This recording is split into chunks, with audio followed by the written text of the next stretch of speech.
The Bible had been sitting on the same shelf for 31 years, and nobody had opened it.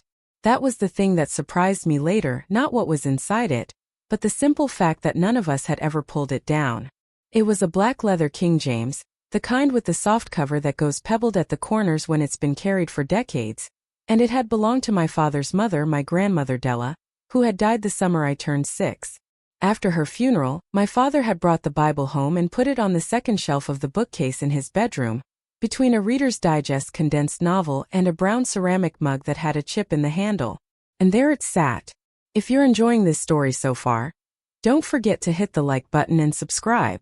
Drop a comment telling me where in the world you're watching from. I love hearing from you. Through my growing up. Through my mother's death when I was 19. Through the years my father lived alone. Through his second marriage to Cordelia. Through his stroke. Through his slow decline. Through the morning the hospice nurse called me to come quickly, and the afternoon I sat beside his bed and held a hand that no longer knew it was being held. The Bible had been there the whole time. Nobody had touched it. Cordelia had dusted around it for 14 years and never lifted it from the shelf. My name is Hattie Wren Mosley. I was 41 years old the spring my father died, and I had been living a small careful life in a small careful town 200 miles north of the house where I grew up. I was a copy editor for a regional press that published mostly cookbooks and local history. I rented a one-bedroom above a hardware store. I had a cat named Greta and a habit of going to bed early, and I had not been home for longer than 4 days in a row since my mother's funeral. My father's name was Carlton Mosley, and he was a farmer the way men used to be farmers in our part of the country, which is to say he worked a piece of land that his own father had worked and his grandfather before him. And he understood the land in a way that was not financial but something closer to physical. He knew when the back 40 was too wet. He knew which corner of the south field caught a frost the others didn't. He knew the names of 3 different kinds of soil by sight and by the feel of it crumbling between his fingers. He did not, however, talk about the land much, because he was a quiet man who believed that things which were true did not require speeches to confirm them. He married my mother, Iris, in 1973, and they had me in 1985, after 12 years of trying and one miscarriage that my mother only mentioned to me once, when I was 16, and which she never mentioned to my father at all, as far as I know. She died of an aneurysm at the kitchen sink when I was 19 in my first semester of college, and my father drove the 4 hours to come tell me in person rather than calling, because he said it was the kind of news that should be delivered by a face. He arrived at my dormitory at 11 o'clock at night in his work coat with his hat in his hand, and he sat on the edge of my dorm bed and he told me, and then he held me while I cried, and then he drove me home in the dark. I tell you these things not because they are unusual but because they are the texture of who he was. A man who drove 4 hours rather than make a phone call. A man who held his daughter while she cried but did not himself cry until later in his bedroom with the door closed, where I heard him through the wall in a way I have never told anyone. He met Cordelia at a church function in our town 6 years after my mother died. She was a widow herself, or so she said, with 2 grown sons who lived out of state and a small inheritance from her late husband that she liked to mention in conversation in a particular way, not directly, but woven into stories about decisions she had recently made or trips she had recently considered. She was 51 when she met my father. He was 62. She was small and tidy with a soft helmet of dyed brown hair and a way of laughing that ended slightly too soon, in a small intake of breath, as though she were correcting herself. She moved into the farmhouse on Spring Hollow Road 8 months after the wedding. I was 27 then, recently graduated, working my first editing job, and I came home for the ceremony, which was held in the same church where my parents had been married, and I shook Cordelia's hand and I told her I was glad my father was happy, and I meant it at the time in the way of someone who has been carrying her father's grief for 6 years and is grateful for someone else to take part of the weight. I would feel differently later. But the early years of their marriage were not the years that mattered in the end. The years that mattered came later, after my father's stroke, when his speech began to slur and his right side became weaker and Cordelia became, in her own quiet way, the manager of every aspect of his life. She managed his medications. She managed his appointments. She managed who could visit and for how long. She managed which phone calls he took and which ones he did not. By the time I understood what was happening, I had become a daughter who called once a week and was told her father was sleeping, who drove down for a weekend and found that her father had been tired today, for the entire weekend, who sent letters which were not, I came to suspect, always read aloud to him. I am not proud of how long it took me to push back. I am, in retrospect, ashamed of it. But Cordelia was so soft in her management, so apologetic, so full of small explanations about his sleep and his energy and the doctor's recommendations, that to resist her felt like resisting a kindness. And I was tired. And I was far away. And I had my own small careful life 200 miles north, and I told myself that my father was being cared for, even if the care had walls around it that I could not see through. He died on a Tuesday in late March. Cordelia called me at 6 in the morning. Her voice was already composed, already the voice of a widow who has been preparing the call for some time. "Hattie," she said. "I'm so sorry, dear. He passed in his sleep about an hour ago."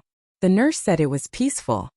I sat on the edge of my bed in the dark, holding the phone, and I did not cry yet, because the tears were behind something I had not yet broken through. I asked her what I needed to do. She said she had already called the funeral home. She said she had already spoken to Reverend Atwell. She said the service was tentatively set for Friday, but she wanted to confirm with me before finalizing. "Friday is fine," I said. "Thank you, dear," she said. "I want this to be as easy for you as I can make it." That word, easy. I noticed it then in a way I had not noticed it before. The way she placed it. The way she offered it as a gift. I sat with the phone after we hung up and I thought, for the first time with a small cold clarity, she is going to handle everything, and by the time I arrive there will be nothing left for me to do but accept what has been decided. I drove down that afternoon. I did not stay at the farmhouse. I stayed at the Lamplight Inn on the highway, in a room with a quilt on the bed and a print of a covered bridge above the dresser, because something in me did not want to sleep in a house where Cordelia would be moving softly through the hallway at 6 in the morning making coffee in a robe and discussing with me the schedule for the day. I told her I had work calls in the evenings and needed the Wi-Fi at the inn, which was a lie that she accepted with the small understanding nod of a woman who is also, in her own way, relieved. The funeral was on Friday. Cordelia had arranged everything. The flowers, the program, the photograph for the easel beside the casket, which was a picture of my father from about 10 years ago in which he looked stiff and unfamiliar, in a suit at some event I did not recognize. I had a better photograph of him in my phone, one I had taken 3 years ago when I came down for a weekend and we sat on the porch and he was laughing at something I had said, but I did not show it to her. There was no point. The easel was already standing. The reception at the Methodist Church Hall afterward was attended by perhaps 40 people, most of them from the town, several of them men my father's age in dark suits who had known him since he was a boy. One of them, a man named Buford Larkin, who farmed the parcel adjoining ours and had been my father's closest neighbor for 50 years, took my hand at the punch table and held it for a long moment without speaking. His eyes were wet. "Hattie," he said finally, "your daddy was a good man." "I know," I said. "He talked about you," Buford said. "All the time. Last 6 months especially. Wanted to make sure you were taken care of." I looked at him. Something in the way he said it. Wanted to make sure. The slight emphasis. The held gaze. "What do you mean?" I said. Buford glanced past my shoulder briefly, and I knew without turning that Cordelia was somewhere within sight.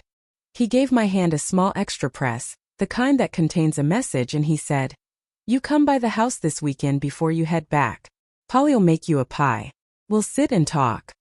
"All right," I said. "This weekend, Hattie," he repeated, soft but specific. He moved on. I stood at the punch table and looked at the lemon bars on the paper plate. I did not eat any of them. I drove to the Larkins' farm on Saturday morning. Polly Larkin opened the screen door with flour on her hands and the smell of butter coming from the kitchen behind her, and she pulled me into a hug that was the first real hug I had received since arriving in town. She held me for a long moment without speaking and then she let me go and she said, "Come on in, sweetheart. Buford's been waiting." Buford was at the kitchen table with the coffee in front of him, and a manila envelope on the table next to it. He stood when I came in, awkward in the way of older men who have not stood up for a woman entering a room in many years but were taught to once and have not entirely forgotten. He gestured to the chair across from him. Polly poured me a coffee without asking and slid a slice of buttermilk pie in front of me on a small blue plate. Eat first, Polly said. Then we'll talk. I ate.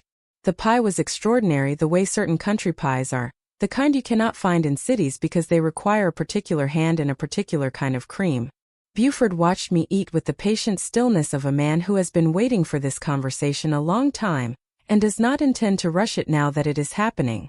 When I was finished, he slid the manila envelope across to me. Your daddy left this with me, he said. About 8 months ago. He came over on a Saturday afternoon, sat right where you're sitting now, and he asked me to hold on to this and give it to you after he was gone. He said not to give it to you at the funeral. He said wait until you came around, until you were ready to listen. He said you'd come. I looked at the envelope. My name was written on it in my father's handwriting. Hattie Wren. The pen had pressed unevenly, the way a stroke patient's hand presses, and I felt something move in my chest that was not quite a sob, not quite a recognition, something between them. What's in it? I said. I didn't open it, Buford said. Wasn't mine to open. I looked at Polly. Polly's eyes were kind and steady. You don't have to. Open it here, honey, she said. You can take it back to the inn if you'd rather have privacy. But I knew, in the way you know certain things, that if I left this kitchen with the envelope unopened, I would lose something. Some thread.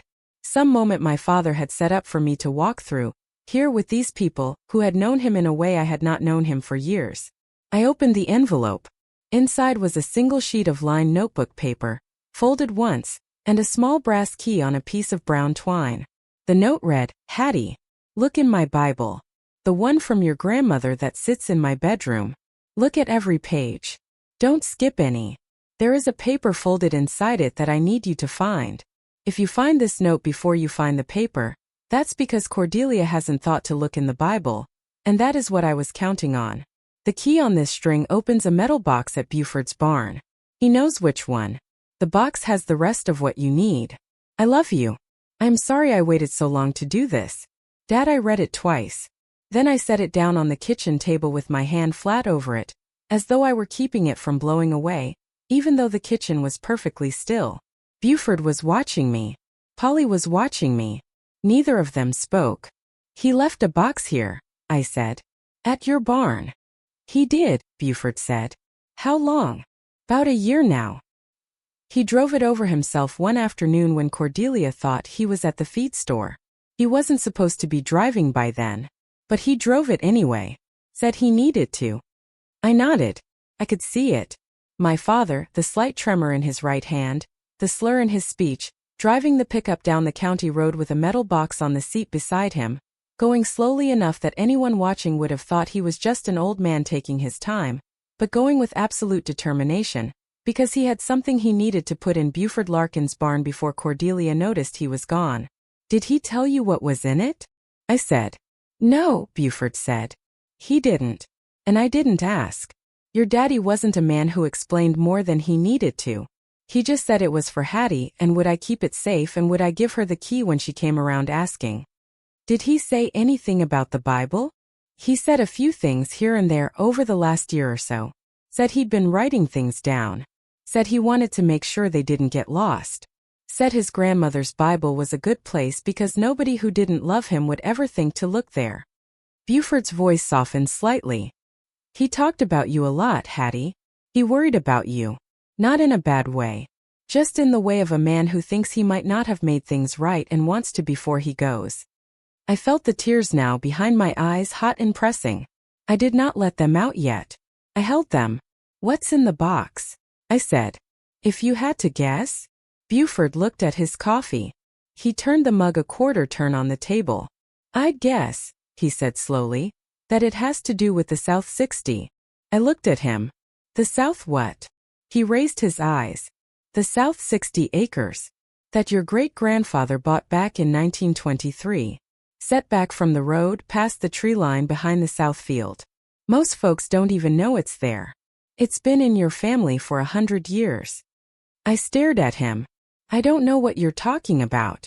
Buford and Polly looked at each other. Something passed between them, a married couple look that contained an entire conversation in a half-second. Polly turned back to me. Honey, she said gently, I don't think you've ever been told. I drove back to the inn with the envelope on the passenger seat, and a feeling in my chest like the ground had moved sideways underneath me. 60 acres. My family had owned 60 acres for 100 years and I did not know they existed. I parked at the inn. I sat in the car. I called my father's attorney, Mr. Pelham, whose office was in the courthouse square in town, because the reading of the will was scheduled for Monday morning and I wanted to know what he was going to tell me. He answered his own phone, which surprised me. A man in his late 60s, slow-spoken, kind. "Miss Mosley," he said. "I was going to call you this afternoon, actually. I wanted to confirm the time on Monday." "Mr. Pelham," I said, "I have a question. About my father's estate." "Of course. Does the estate include a parcel of land south of the main farm? A 60-acre parcel?" A pause. A long one. The kind of pause where you can hear a man choosing his words. "Miss Mosley," he said finally, "I think it would be best if we discuss the contents of the will on Monday in my office, where I can show you the documents." "Mr. Pelham, yes or no?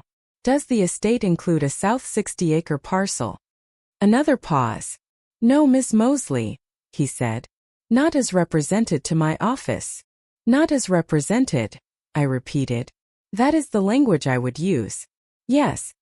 I sat in the car with the phone against my ear and I looked out at the parking lot of the Lamplight Inn and the small wire trash can outside the office and the sign that said vacancy in red plastic letters, and I felt something inside me become very still.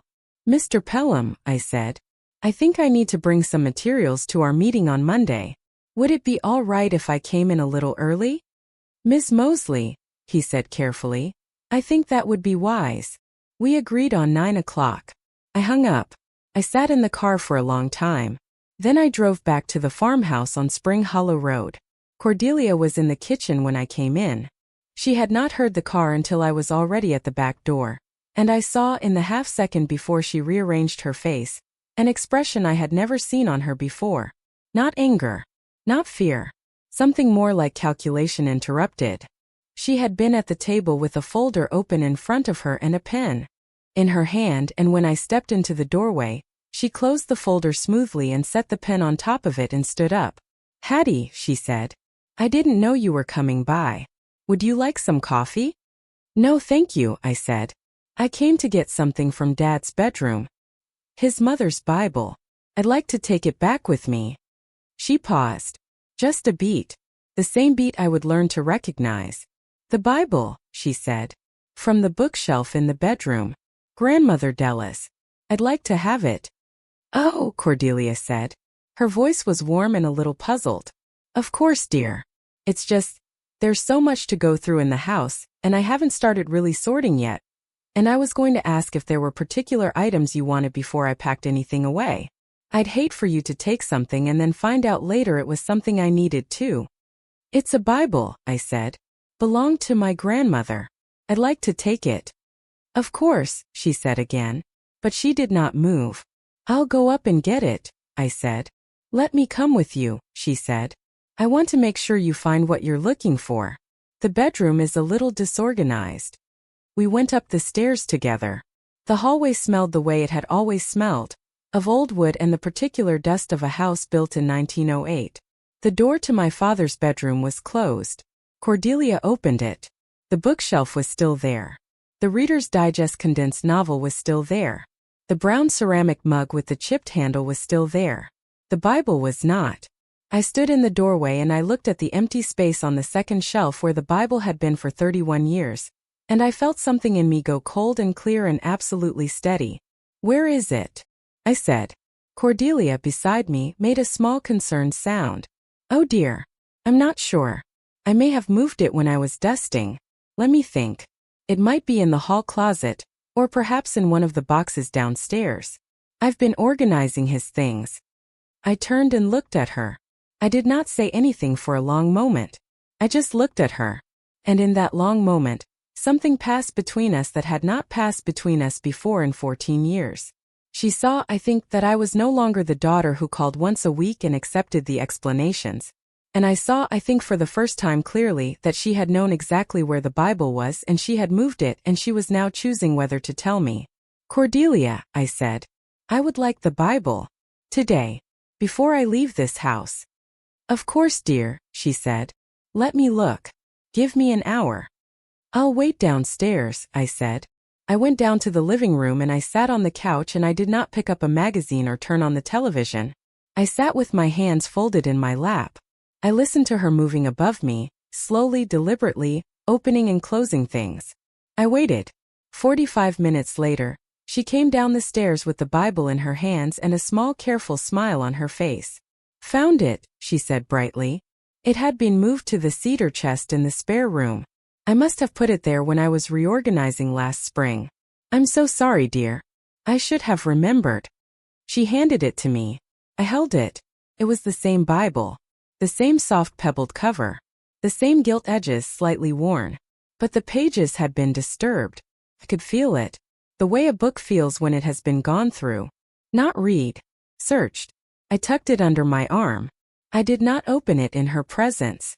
Thank you, Cordelia, I said. Of course, dear. Are you sure you won't stay for lunch?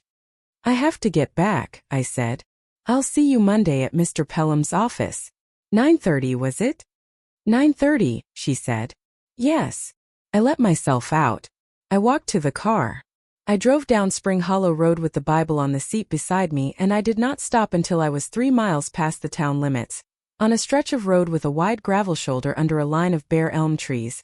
And I pulled over and I cut the engine and I sat there in the silence with the Bible in my lap. She had searched it. She had searched every page. I knew it before I opened it. The question was whether she had found what she was looking for. I began to turn the pages. Carefully, the way my father had asked me to, every page, not skipping any. Genesis. Exodus. Leviticus. The thin paper made a soft sound between my fingers. The print was small and the margins were narrow and the verses were arranged in 2 columns, and my eyes moved down each page slowly, looking for anything that did not belong. Nothing in Genesis. Nothing in Exodus. Nothing in the long lists of numbers. I turned the pages with care and with patience, the way my father would have wanted, and I thought, as I turned them, about the man who had labeled every part of his life so carefully that even his Bible could become a hiding place, and about the woman who had been searching the same Bible looking for what he had hidden, and about the question that sat now between the two of them and would soon sit between her and me.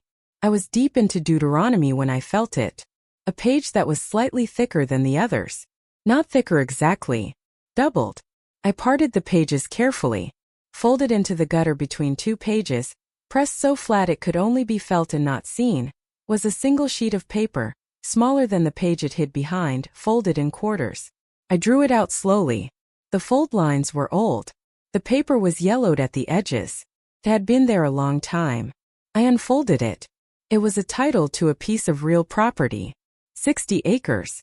Section 11, Township 4 North, Range 2 West. Conveyed in 1923 to one Walter Mosley, my great-grandfather, from a man named Reuben Hatch, for the sum of $900. The title had passed by inheritance to my grandfather, and then to my father in 1971, the year my grandmother Della had died. It had never, in 100 years, been recorded in the public registry. My father had written on the back of it, in pencil, in his careful slow stroke hand, Hattie, this land is yours. It has been in our family for 100 years. It is not in any will, in any tax record, in any modern document. Your great-grandfather never recorded the deed because Reuben Hatch sold it to him at a price below market to settle a personal debt, and asked that the sale be kept quiet. Your grandfather kept it quiet because that's what his father had asked. I kept it quiet because I did not understand until recently that there were people in my life who could not be trusted with knowing about it. The box at Buford's has everything you need to record it now in your name, and only your name. Do this before Cordelia or anyone else has a chance to ask questions. Dad, I sat in the car under the elm trees with the title in my hand and the Bible in my lap, and the world outside the windshield looking exactly the way it had looked 5 minutes before, and I understood in a single clean instant that my father had spent the last year of his life building a path for me to walk. And I understood that Cordelia had been searching for this paper. And I understood that she had not found it, because my father had been a careful man, and he had folded it into Deuteronomy, in the gutter between 2 pages, where you would have to feel for it with your fingers to know it was there, and Cordelia had searched with her eyes. I refolded the title. I put it back inside the Bible on a different page just in case. I started the car. I drove back to the Lamplight Inn and I went to my room and I locked the door, and I sat on the bed with the Bible in my lap and I cried for the first time since my father died. Not for long. Long enough. Then I picked up the phone and I called Buford Larkin. I found it, I said. I'm coming for the box. Buford was waiting at the barn when I pulled into the gravel drive. He had the side door propped open and a work light hanging from a nail and his hands in the pockets of a canvas jacket that he had probably owned for 25 years. The sun was low behind the silo, throwing the kind of long March light that turns everything the color of pale honey, and Buford in that light looked smaller than he had at the kitchen table, the way men of a certain age look smaller when you catch them outdoors in their working clothes, more weathered, more permanent. He did not say anything when I got out of the car. He just nodded once and turned and walked into the barn, and I followed him. The barn smelled the way barns smell. Hay and machine oil and old wood. There was a tractor parked along the far wall and a workbench under the high window and a row of metal cabinets that Buford had built himself, I would learn later, from salvaged parts of an old grain elevator. He walked past all of it to the back corner, where there was a stack of feed sacks on a wooden pallet, and behind the feed sacks, tucked against the wall and covered with a piece of canvas tarp, was a green metal toolbox the size of a small suitcase. He pulled the tarp off without ceremony. He stepped back. That's it, he said. Your daddy brought it here on a Wednesday last April. About 3 in the afternoon. He stayed for coffee. Said his back was bothering him from lifting it out of the truck, and I asked if I could help him next time and he said there wouldn't be a next time. That was all he said about it. I looked at the box. It had a small padlock on the latch, the kind that takes a brass key on brown twine, and the green paint was chipped at the corners in the way of things that have lived in barns and basements for a long time. Do you want me to leave you alone with it? Buford said. No, I said. Stay. Please. He nodded. He pulled a stool over from the workbench and sat down on it. He did not crowd. He simply settled, the way an older man settles when he intends to be quietly present. I knelt in front of the box. I took the key from around my neck where I had been wearing it on the twine since I left Buford's kitchen, and I fitted into the padlock, and it turned with the small clean sound of a lock that has been recently oiled. My father had oiled it. He had thought of that. I lifted the lid. The inside of the box was lined with a layer of old newspaper, and on top of the newspaper sat a thick brown accordion folder, the kind with a string tie closure, and on top of the folder sat an envelope addressed in my father's hand to Hattie Wren Mosley.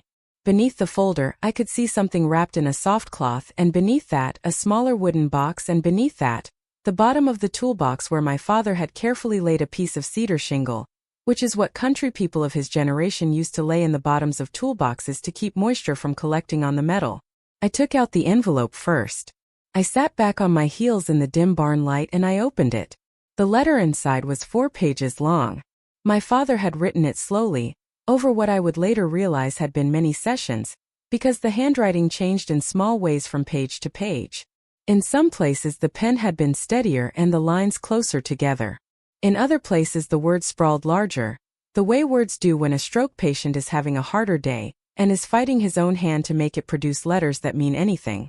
I read the letter once through in the barn with Buford sitting quietly behind me on the stool, and then I folded it back into its envelope and I put it inside my coat against my chest, because I did not want to read it again with anyone watching, even Buford, whom I trusted now in a way I had not trusted anyone in years. I will tell you what was in the letter because the letter is the spine of this story, and you cannot understand what came next without understanding what my father had written. He wrote that he was sorry. That was the first thing.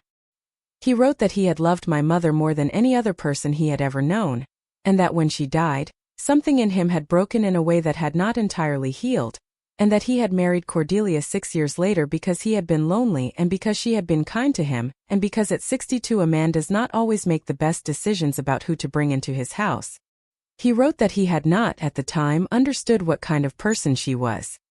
He wrote that he had begun to understand slowly in the years after his stroke, when the things she said about me and the things she said to me began to add up into a shape he did not like. He wrote that he had begun, about 3 years before his death, to set things in motion. He wrote that the South 60 had been on his mind for a long time, that his father had told him about it on a Sunday afternoon when he was 16 years old, walking the property line behind the south field, and had said, "This is yours someday. Your grandfather bought it from Reuben Hatch in 1923, and the title is in the Bible in the bedroom and nobody knows it's there except us. Keep it that way until you have a child you trust to know it. Then tell that child and put the title where they can find it." He wrote that he had told no one. Not my mother. Not Cordelia. Not me until now. He wrote that the parcel had remained undisturbed for 100 years because it sat behind the tree line at the south edge of the main farm, accessible only by a track that had been overgrown for decades, and because the township assessor's office had been working from records that predated the 1923 sale, in which the land showed as still belonging to Reuben Hatch's estate, which had been settled long ago and forgotten. No one had paid taxes on the land in 100 years. No one had asked to. The records office had simply lost track of it, the way records offices in rural counties sometimes lose track of small parcels, and the Mosley family had quietly kept the original handwritten title and never recorded it, because Reuben Hatch had asked them not to, and a promise made in 1923 between two men shaking hands had been kept by 3 generations. But there was more. My father wrote that 8 months before he died, he had walked the South 60 for the first time in over a decade. He had not been supposed to drive by then. Cordelia had taken his keys after the second small stroke. But he had a second set of keys to the old pickup, hidden in the workshop in a coffee can, and he had used them on a Saturday morning when Cordelia was at her women's circle at the church, to drive down to the south field and park at the tree line and walk the old track back into the parcel. He had found something there. He wrote that he had found the old stone foundation of a house his great-grandfather had built and never finished, in the center of the parcel near a small spring. He had found the spring still flowing. He had found a stand of black walnut trees, 12 of them, that had been planted by his grandfather as a young man, and which were now mature, large-diameter timber-grade walnuts in a market where black walnuts sold by the board foot at prices that would shock anyone who had not been paying attention. And he had found on the western edge of the parcel, a thing he had not been expecting at all, a survey stake, recently placed, with orange flagging tape tied around the top. Someone was surveying the parcel. My father wrote that he had stood at that survey stake for a long time, with the March wind moving through the bare branches of the walnut trees, and he had understood several things at once. He had understood that someone was preparing to do something with land that did not belong to them. He had understood that the someone was not the township, because the township had no record of any survey activity in that section. He had understood that whoever it was had to be working from information that included the knowledge that the parcel was not in the public registry. And he had understood that there were not many people who could have known that. He wrote that he had walked back to the pickup and driven home slowly, and put the keys back in the coffee can in the workshop, and that Cordelia had asked him over dinner that night where he had been, because the dirt on his boots was the red clay from the south field and not the dirt from the front yard. And he had told her he had been sitting on the porch and must have walked out to the mailbox. She had looked at him. He wrote that he remembered exactly the look. She looked at me, Hattie, the way a person looks at something that has surprised them, and then her face went back to normal and she said, "All right, Carlton, you should rest after dinner." He wrote that he had begun that night to put things in order. He had driven himself over the next several months on Tuesday afternoons when Cordelia thought he had a doctor's appointment, to the county seat, to an attorney named Imogen Vance who practiced in a small office above a feed store on Court Street, and who had been recommended to him by Buford Larkin, who had used her once to settle a property line dispute and trusted her. He had told Imogen Vance everything. He had given her the title. He had given her the original 1923 bill of sale. He had told her about the survey stake. He had asked her what could be done. Imogen Vance had told him, my father wrote, that recording the title now was the only way to protect the parcel. That an unrecorded title is a vulnerable thing.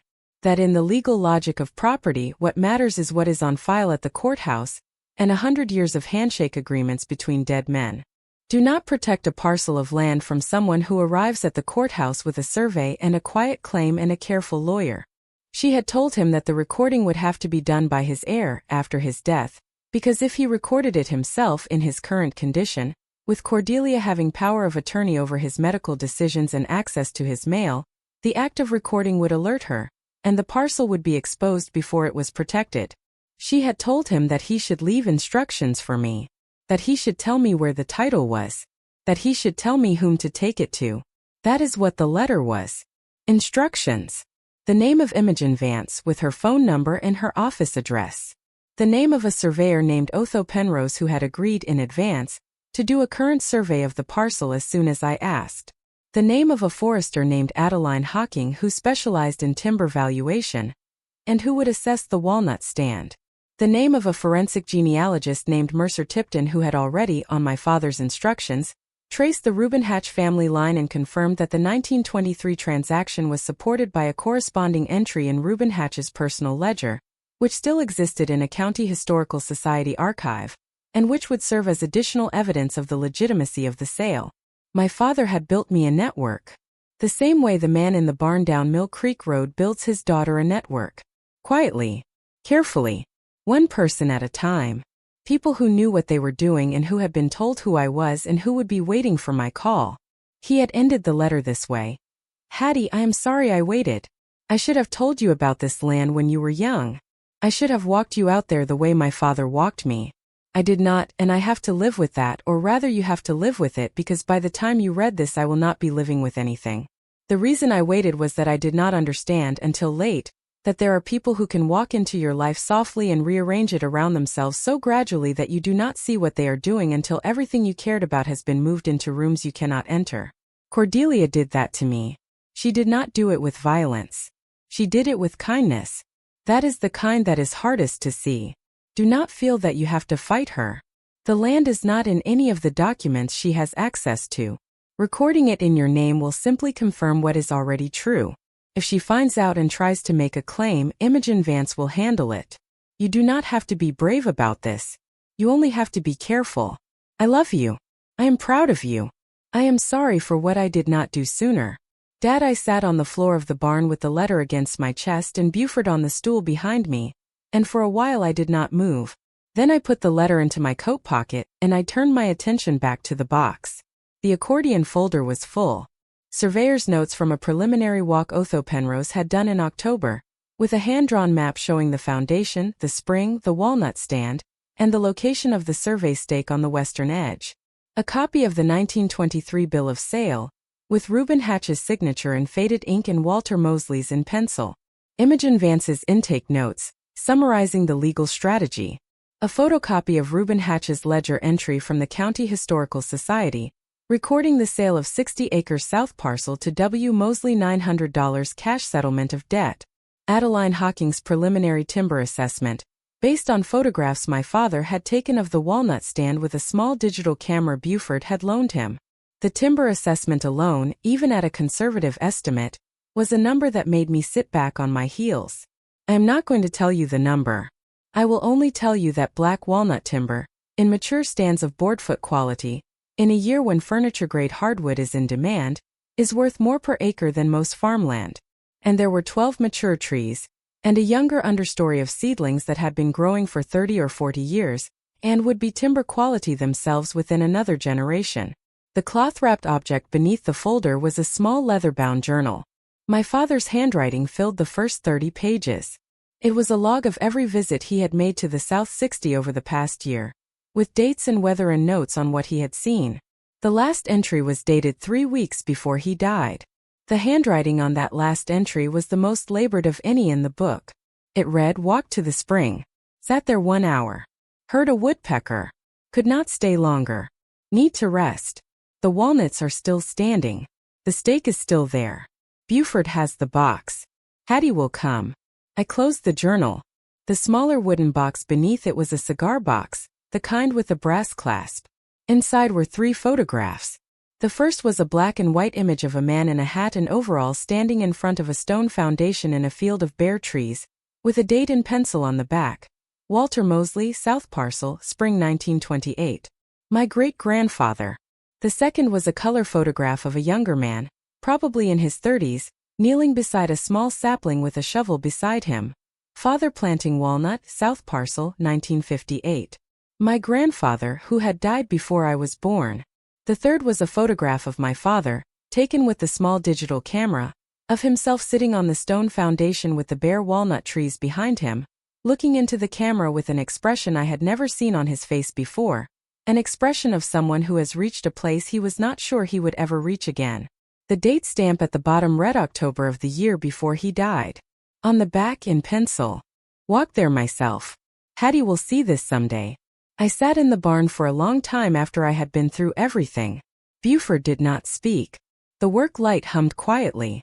Outside, the sun had gone the rest of the way down, and the barn windows had turned from honey to slate. Finally Buford said, "Polly's got supper waiting whenever you're ready. You're welcome to stay the night. We've got a spare room. I think it'd be better than the inn tonight." I looked up at him. He had not asked me what was in the box. He had not asked me what the letter said. He had sat on his stool for nearly 2 hours while I read and turned pages and did not speak, and he had simply waited, the way he had waited for a year to give me the key. "Buford," I said, "did my father tell you any of this?" "No, ma'am," he said. "He told me to keep the box safe and give you the key. He told me he'd put something in his mother's Bible that you'd need to find. He told me your name and that you'd come around eventually. That's all he told me." "You didn't ask." "No," Buford said. "Wasn't my business. Your daddy was a man who handled his own affairs, and if he didn't tell me, that meant he didn't need me to know. The not knowing was part of what he was asking me to hold." I nodded. I closed the toolbox. I locked it. I put the key around my neck again under my shirt. "I'd like to stay the night," I said. "If the offer's still open."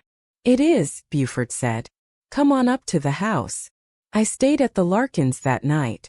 Polly fed me chicken and dumplings and homemade applesauce and another slice of the buttermilk pie.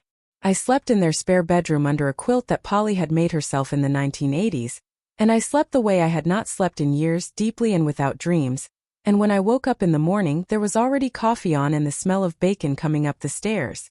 I drove to the South 60 after breakfast. Buford did not come with me. He told me how to find the track off a county road past the south field, between 2 fence posts that had been painted white by my great-grandfather 100 years ago and which had been repainted every few decades since by Mosley men, the most recent coat applied by my father, Buford said, 2 years ago, when he could still manage a paintbrush.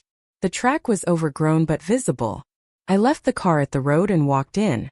If you're hooked on this story, make sure to subscribe and turn on notifications so you never miss an upload. Your support means everything and helps me bring you more emotional stories like this one. The land was the way my father had described it. Bare in March, the trees not yet leafed out, the ground covered with last year's leaves and the new shoots of skunk cabbage in the low places. The track ran level for about a quarter mile and then opened into a broader clearing, and in the center of the clearing was the stone foundation, square and low and patient.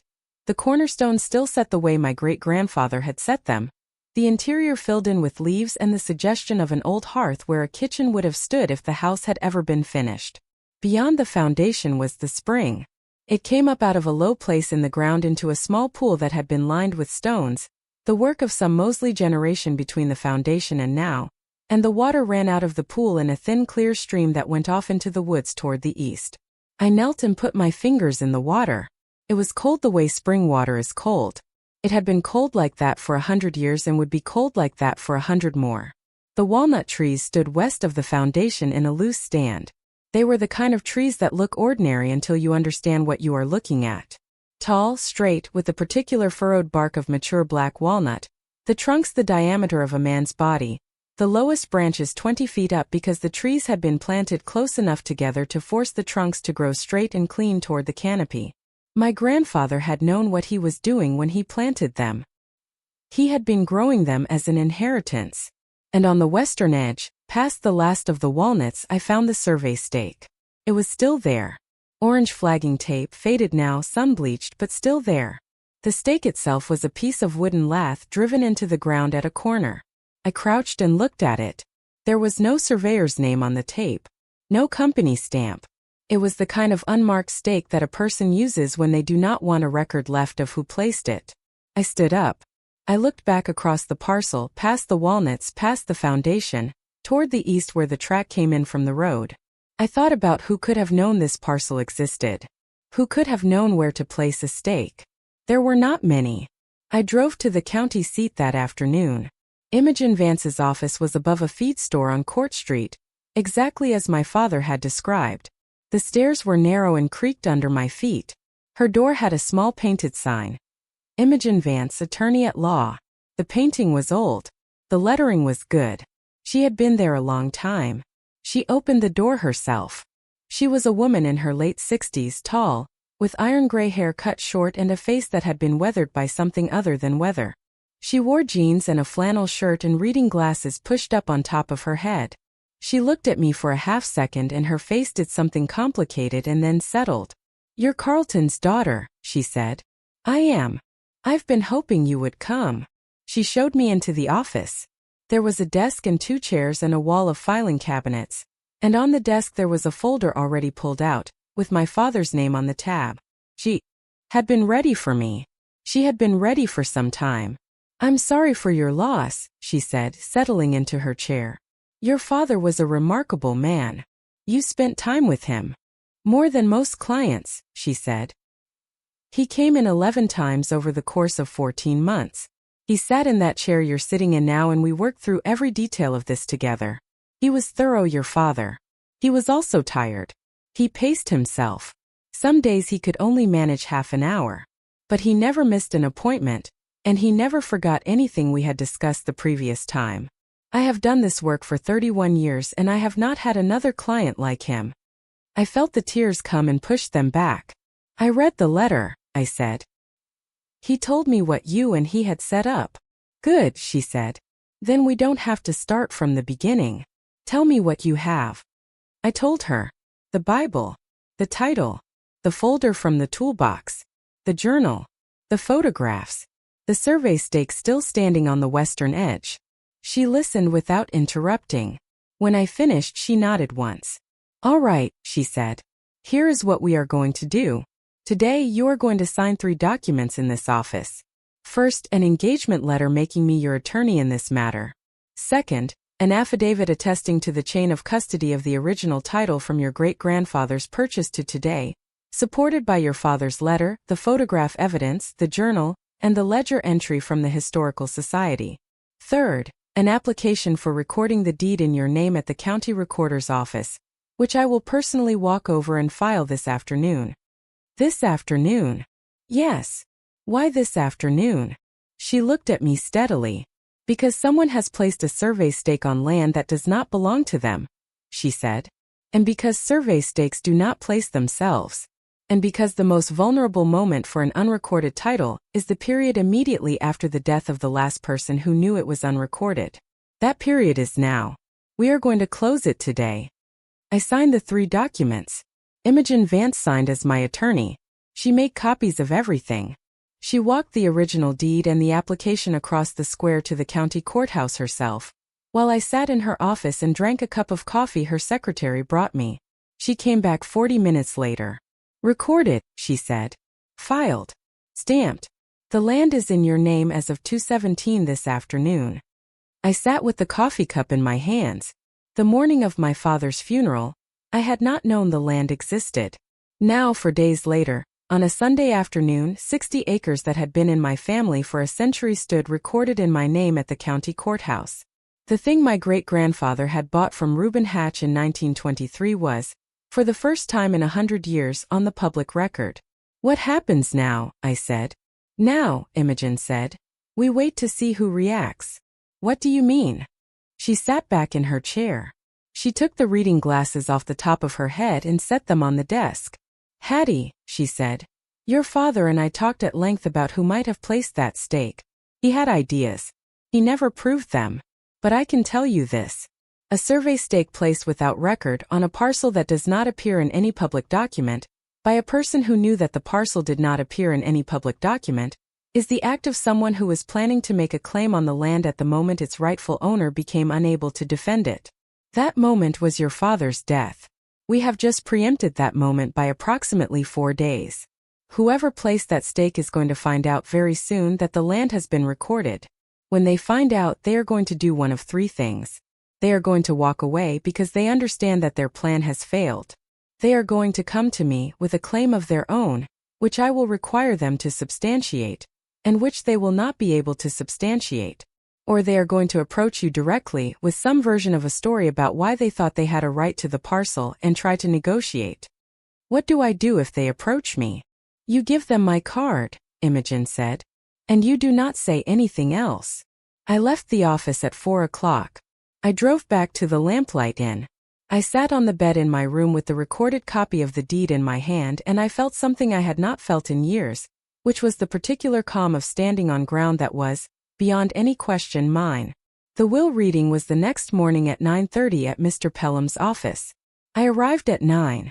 Mr. Pelham took me into a small conference room with a window that looked out over the courthouse square, and he sat across from me, and he did not open the folder in front of him immediately.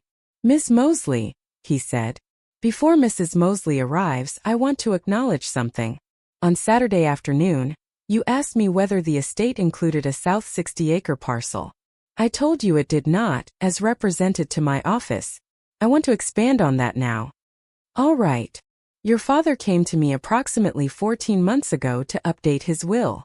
At that meeting, he was accompanied by Mrs. Mosley, who waited in the outer office. He instructed me that the bulk of his estate would pass to Mrs. Mosley as surviving spouse, with specific bequests to you. He provided me with the legal descriptions of all real property he owned. The list of real property he provided did not include a South 60-acre parcel. He didn't tell you about it. He did not. And I want you to understand that this was, in retrospect, deliberate on his part. I have practiced estate law in this county for 41 years. I would have known how to handle a parcel like the one you are describing. He did not bring it to me. I now understand that he had reasons for that, and that those reasons involved his confidence in another attorney. Imogen Vance. Mr. Pelham permitted himself a small smile. Imogen and I have worked across from each other in this county for a long time, he said. If your father chose her for this particular matter, he chose well.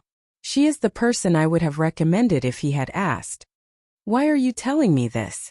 Because, Mr. Pelham said, Mrs. Mosley will be here in approximately 20 minutes, and I want you to understand before she arrives, that I am aware of the parcel, that I will not mention it during the reading, and that nothing in the documents I am about to read aloud refers to it. I will be treating the parcel as outside the estate because that is what it is. If Mrs. Mosley raises questions about it after the reading, those questions will be directed to Imogen Vance. Is that acceptable to you? It is, I said. He nodded once. Cordelia arrived at 9:28. She was wearing a dark gray dress with a small black cardigan and pearl earrings, and she had her purse in front of her with both hands when she came into the conference room, the way a woman holds her purse when she wants her hands to look settled. She nodded at Mr. Pelham. She gave me a small soft smile. Hattie, she said. How are you holding up? I'm all right, Cordelia. Thank you. We sat across from each other. Mr. Pelham opened the folder. He read the will. It was what Cordelia had described to me in broad strokes, the morning after the funeral. The house on Spring Hollow Road.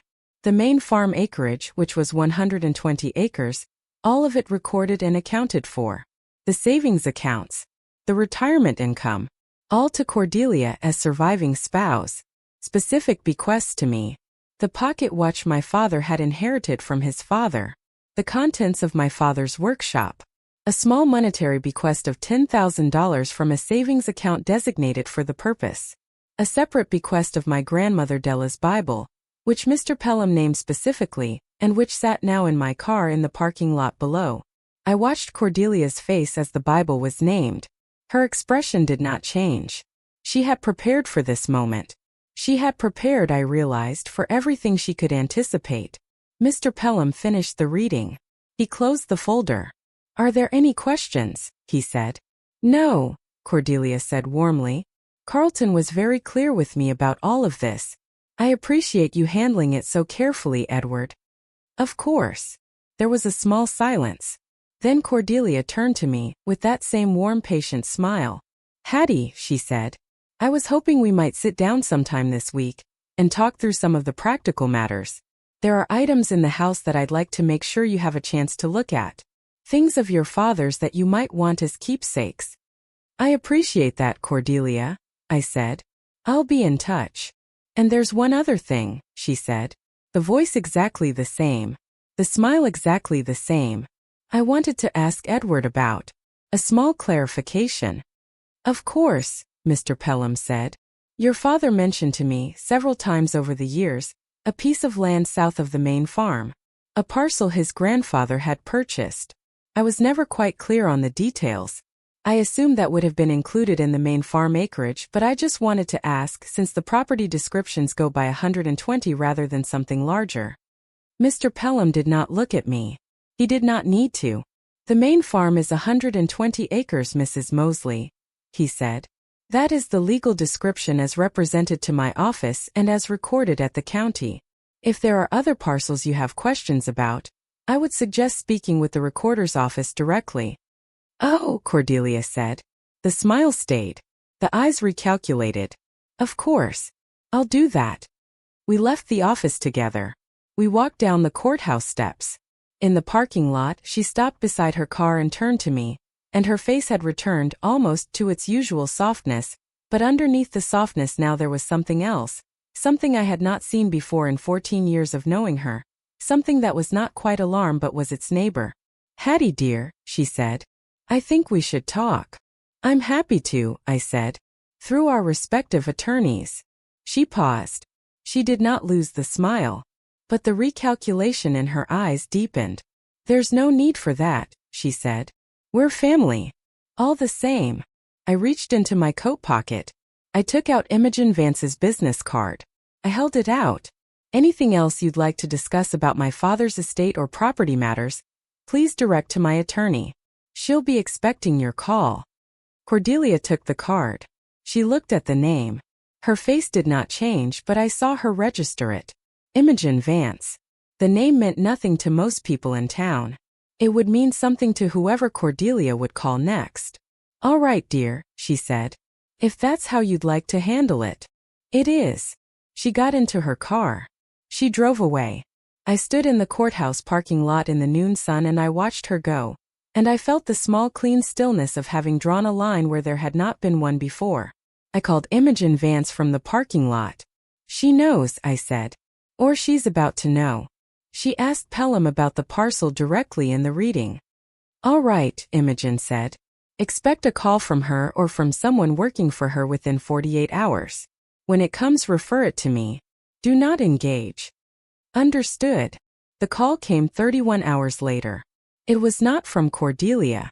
It was from a man named Royden Calderwood, who introduced himself as a real estate consultant from the next county over, and who told me on the phone that he had been engaged by a client to inquire about a parcel of land in Section 11, Township 4 North, Range 2 West, recently recorded in my name, and to ask whether I might be open to a conversation about the parcel's future. What client? I said. My client prefers to remain confidential at this stage. Then we have nothing to discuss. My attorney is Imogen Vance in the county seat. Any further inquiries can go to her office. Pause on the line. Ms. Mosley, Royden Calderwood said, I understand you may have inherited this parcel under somewhat unusual circumstances. There are questions about chain of title that my client believes could be addressed in a way that benefits all parties. I'd encourage you to consider an informal conversation before involving attorneys. There are no questions about chain of title, I said. The title has been in my family for 100 years. It was recorded last Sunday at the county courthouse. Any further inquiries can go to Imogen Vance. Ms. Mosley. Have a good afternoon, Mr. Calderwood. I hung up. I sat at the small desk in my room at the Lamplight Inn and I looked out the window at the parking lot and the highway beyond it, and I thought about what had just happened. A consultant from the next county.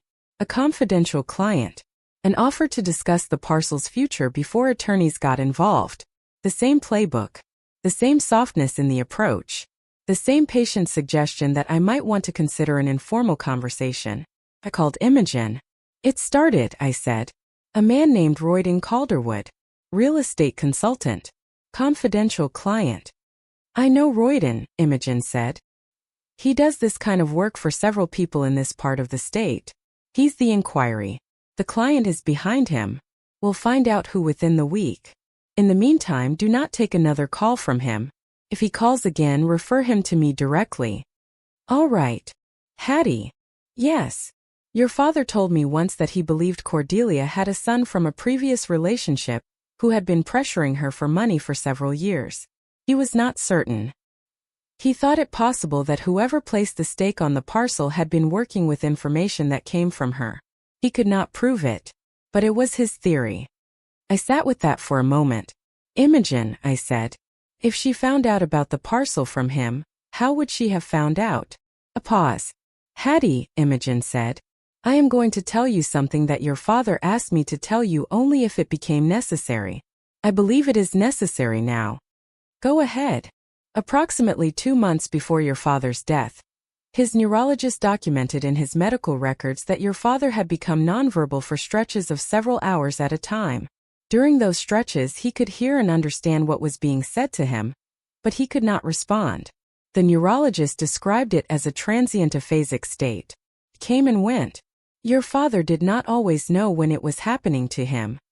And during those periods, Hattie, he was often alone in the house with Cordelia, who, your father came to suspect may have spoken to him during those periods, asked him questions, believed he could not hear or that he would not remember. Your father told me that on one occasion he heard her, very clearly, ask him whether there was any property she did not know about. He could not answer. He could only hear. He told me that her tone was not curious.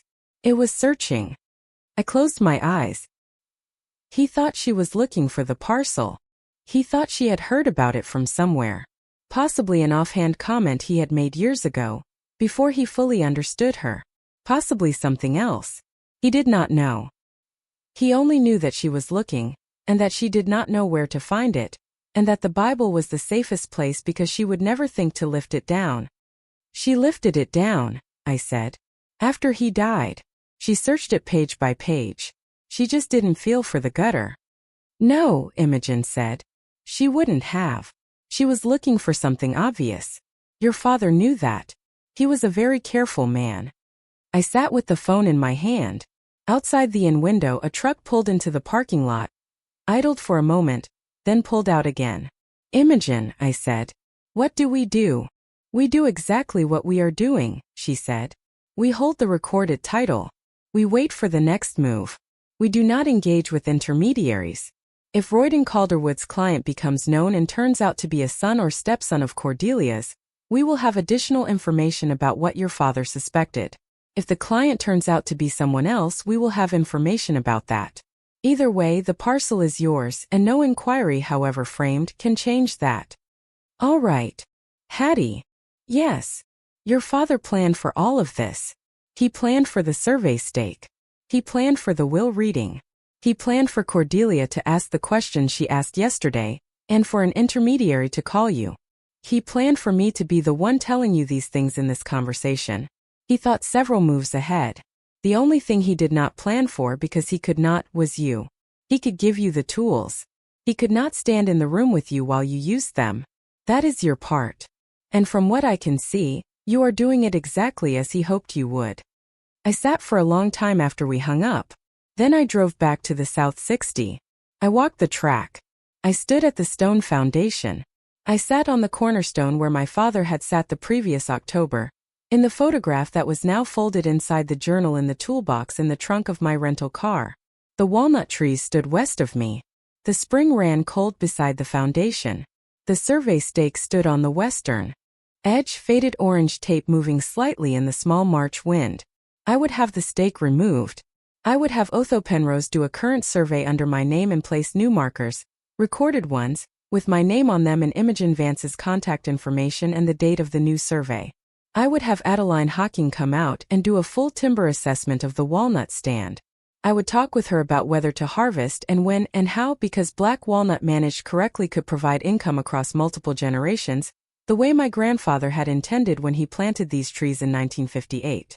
I would do all of this slowly, the way my father had done his work, the way Buford Larkin sat on his stool, the way Imogen Vance walked a deed across a square.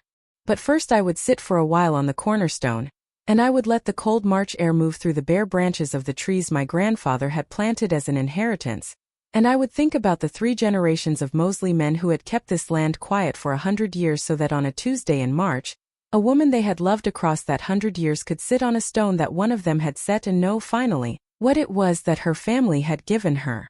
Cordelia was somewhere making a phone call. Royden Calderwood was somewhere preparing his next inquiry. Whoever stood behind them, son or stepson or partner or whoever they turned out to be, was somewhere recalculating what had just become impossible. None of them could come here. The land was mine. The title was filed. The next move was theirs, but the ground beneath the next move was no longer theirs to stand on. I sat on the cornerstone for an hour. Then I walked back down the track to the car. The client behind Royden Calderwood had a name by Thursday.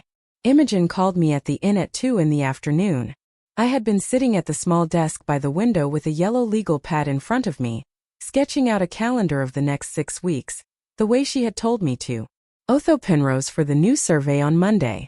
Adeline Hawking for the timber assessment the following Wednesday. A meeting with the county recorder's office to file the new survey markers. A meeting with a forensic accountant Imogen had recommended, named Wendell Goff, to begin tracing the chain of inquiry behind Royden Calderwood. I had been doing this work the way my father had done his. Slowly. One name at a time. Calendar by calendar. The yellow pad in front of me was beginning to fill up the way his project log must have filled up over 14 months in Imogen's office, each line a small careful step toward a final shape. His name is Linus Crail, Imogen said. 46 years old. Lives in a rented house in the next county. He is Cordelia's son from her first marriage, the one she has not mentioned to you in any conversation I have ever heard of. She told us she had 2 sons from a previous marriage. Both lived out of state. She told you that, Imogen said. She told Mr. Pelham the same thing. The truth is that she has one son, Linus, who has lived within 50 miles of your father's house for the entire 14 years of her marriage. And the second son she mentions in conversation is a stepson from a brief second marriage in the 1990s that she does not include in her formal biography. Wendell Goff pulled the records this morning. I sat with the phone against my ear. The yellow pad blurred slightly. I blinked. She lied about her own son. She edited him out, Imogen said. There is a difference in the way she does these things. She did not say he was dead. She did not say he did not exist. She said her sons lived out of state in a tone that closed the topic, and your father, being your father, did not pursue it. Whether he knew or suspected, I cannot say. But Linus Crail has been a presence in her life the whole time, and he is the client behind Royden Calderwood. What does Linus do? He has done several things. He worked for a title insurance company in his 30s. He worked for a small timber buying operation for about 4 years after that. He has been, more recently, what is sometimes called a property finder, which is a person who locates real estate opportunities for investors and takes a percentage of the closing. He has a history of pursuing parcels with clouded title, which is a polite term for parcels where the actual ownership is unclear, contested, or unrecorded, and where a careful person can sometimes acquire the land at a substantial discount. He knew about the South 60. He knew enough, Imogen said. He knew there was an unrecorded parcel in our family. He knew approximately where it was. He did not know enough to place the stake on the right corner without help. The stake is on the western edge, which suggests he was working from a description rather than from the original 1923 survey, which used different reference points. Whatever whatever Cordelia told him, she told him imperfectly. She didn't have all the details. She had a piece, Imogen said. She had heard your father, probably during one of the aphasic stretches, say something about a south parcel that wasn't on the books. She passed that piece to Linus. He spent the past year trying to fill in the rest. He was getting close. The survey stake was the beginning of his next move. He was going to file what is called a quiet title action, claiming adverse possession or unbroken occupancy or any of several theories, after your father died, while you were still grieving and unaware. The action would have been served on the estate, which would have been administered by Cordelia, who would have either not defended it or defended it badly. Linus would have prevailed by default. I looked out the window. The parking lot of the lamplight inn had a maple tree at the edge of it, and the first red buds were showing on the branch tips. Spring was coming. Things were getting ready to grow. How sure are we? I said. As sure as we can be without him admitting it. Wendell traced the survey work to a small one-man surveying outfit that did a cash job for Linus last October. The surveyor will testify if it comes to that. Wendell also traced the engagement of Royden Calderwood, who was paid by Linus directly through a holding company Linus has used for 2 previous parcel acquisitions, both of which were also clouded title situations. There is a clear chain. We have it documented. What do I do with this? A pause. You don't have to do anything with it yet, Imogen said. The parcel is recorded. The chain of title is unassailable. Linus cannot file a quiet title action against a deed that predates his stake by 100 years. He has effectively lost. But the question you have to decide, and I will not decide it for you, is whether you want him to know that he has lost in a way that closes the matter permanently, or whether you want to leave it as it stands and let him figure it out on his own. What's the difference? The difference, Imogen said, is whether you confront Cordelia. I sat with that for a long time. I did not call her that afternoon. I did not call her the next day. I called Buford instead, and I told him what I had learned, and I asked him whether my father had ever mentioned Linus Crail by name. Buford thought for a long time on the phone. Then he said no, my father had never said the name Linus to him. But he said my father had once, about a year and a half before he died, mentioned that Cordelia had a son in the area who came around occasionally, and that my father did not like the way the son looked at the house when he visited. Like he was sizing it up, my father had said, according to Buford. Like he was figuring out what was in it. That was the only time he ever said anything like that to me, Buford said. He didn't talk about Cordelia's family much, but that one time he was specific. I remember because it was unlike him. Thank you, Buford. Hattie, you doing all right? I am. Polly wants to know if you'll come for Sunday dinner. I will, I said. Tell her I will. I drove to the farmhouse on Saturday morning. I had not called ahead. I parked on the road rather than in the drive, and I walked up to the back door, and I let myself in through the kitchen the way I had always let myself in growing up, the way my father had let himself in for 60 years before me.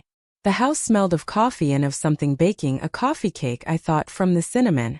Cordelia was at the kitchen table with a magazine open in front of her, and a cup of coffee at her elbow. She looked up.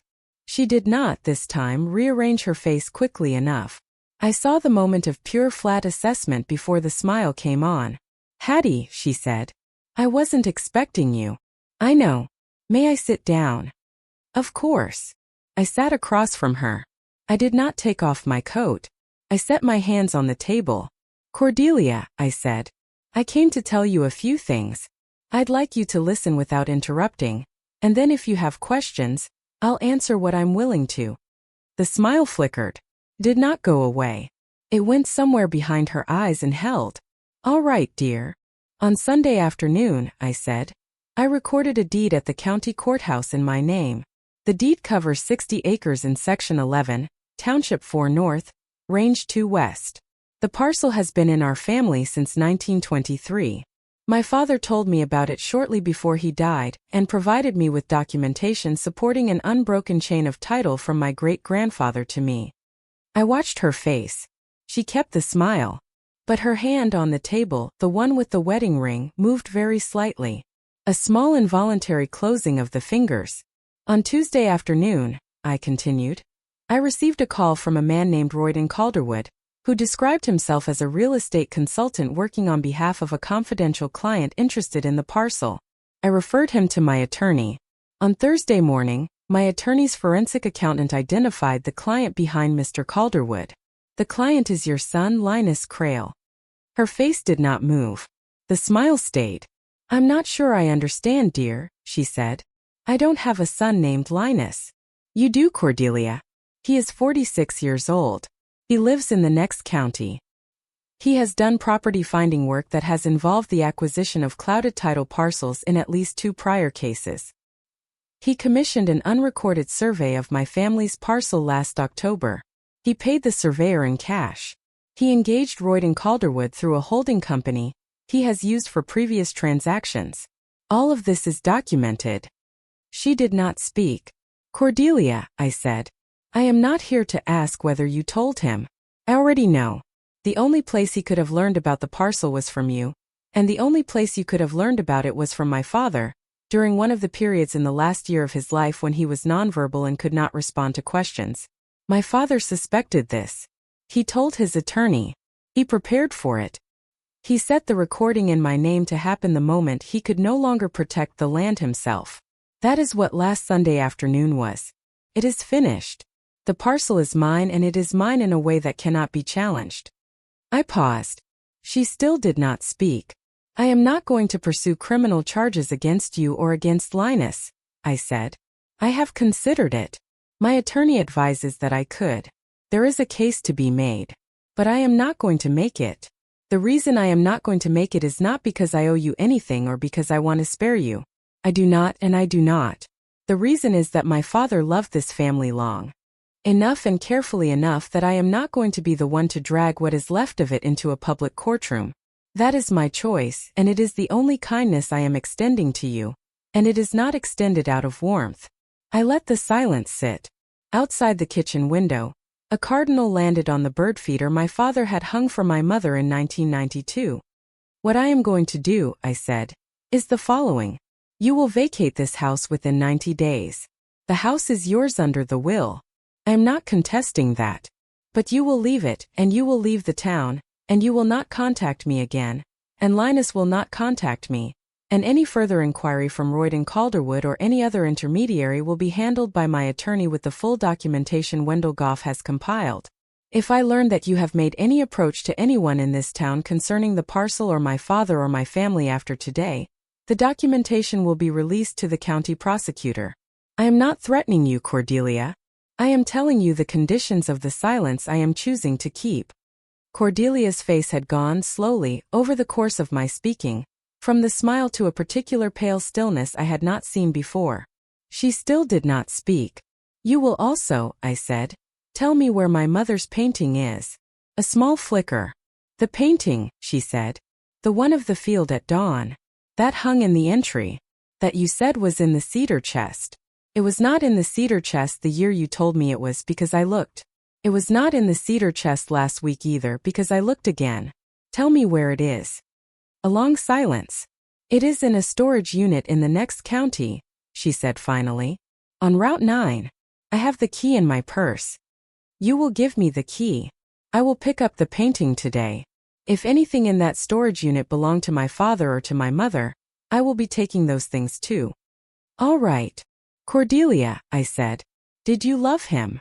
Her face moved briefly in a way that was not calculation. The first thing I had seen in 14 years that was not calculation. I cared for him, she said. I am not going to lie to you and say more than that. I cared for him. I was lonely. He was lonely. I thought I could make something of the years we had. I did not, I think, understand for a long time that he was a more careful man than I had assumed. By the time I understood, it was too late to be the kind of wife he had needed. Linus pressured me. He has always pressured me. I did not place that stake. I did not call Royden Calderwood. I did pass along what I had heard because Linus is my son, and he had been telling me for years that he could help me secure my future if I helped him secure his. That is the truth of it. I am sorry, Hattie. I do not expect that to mean anything to you. It doesn't. I know. She took the key from her purse. She slid it across the table. I picked it up and put it in my coat pocket. 90 days, I said. I would like that to start today. All right. I stood up. I left the kitchen. I let myself out the back door the way my father had let himself out for 60 years. I walked to my car on the road. I drove away. I did not look back at the house. I drove to the storage unit on Route 9 that afternoon. The painting was there, wrapped in a moving blanket, leaning against the back wall of a small unit that also contained 2 cardboard boxes labeled in my mother's handwriting, and a pine chest I recognized from my parents' bedroom. The cardboard boxes were full of my mother's letters. Letters my father had written her during their courtship in 1972. Letters she had written him during the year she had spent teaching school 3 counties over before they were married. Letters from my grandmother Della to my mother, when my mother was pregnant with me, full of small kind advice and recipes. I had not seen any of these. I had not known they existed. Cordelia had taken them out of the house at some point and put them in a storage unit on Route 9, and I do not know whether she had read them or whether she had simply removed them so that they would not be in a place where I might find them. I loaded the painting and the boxes and the pine chest into the back of my car. I drove to Beaufort's. He helped me carry everything into his spare bedroom, where I had been staying for several nights now rather than at the inn. Polly made me a cup of tea while I sat at the kitchen table with the painting unwrapped in front of me, leaning against the chair across from me, the field at dawn, the pale light on the grass, the line of fence posts disappearing into the mist. I did not cry yet. I sat with the painting for a long time. Then I cried, finally, properly, for the first time since my father had died. And Polly Larkin sat across from me with her hands folded on the table and did not try to stop me or comfort me, but simply stayed, the way Beaufort had stayed on the stool in the barn, while I let it come. The new survey was done on Monday. Otho Penrose was a small economical man in his late 60s with a steel measuring tape and a hand-drawn field book, and the kind of slow methodical pace that takes all morning to cover a parcel but produces work that holds up in court for 50 years. He worked the perimeter of the South 60 with me walking behind him, and he placed new markers at each corner, recorded markers, with my name and Imogen Vance's contact information stamped into the metal. When he came to the western edge where Linus Crail's stake stood, he pulled it from the ground and handed it to me without a word. I dropped the faded orange tape into the side pocket of my coat. I would keep it. Not as a trophy. As a reminder. Adeline Hawking came out on Wednesday. She was a tall woman in her 50s with binoculars around her neck and a small handheld diameter tape, and the same slow patient pace as Otho. She walked the walnut stand for 2 hours. She measured each tree at breast height. She estimated heights using a clinometer. She took photographs and notes. When she was finished, she sat with me on the cornerstone of the old foundation and gave me her preliminary assessment. The walnuts were worth, she said, an amount that would change my life in the way of money that is not a fortune but is enough to take pressure off of the next 20 years. She would not recommend harvesting all of them at once. She would recommend a selective harvest of the 4 largest trees over the next 3 years, which would generate income and allow the remaining trees to continue to mature, and which would leave the younger understory standing for the next generation. She said the spring on the property was clean and the foundation was stable, and that if I ever wanted to build a small cabin near the foundation, the site was as good as any she had walked in 20 years of doing this work. This is a good piece of ground, she said. Whoever planted these walnuts knew what they were doing. My grandfather, I said.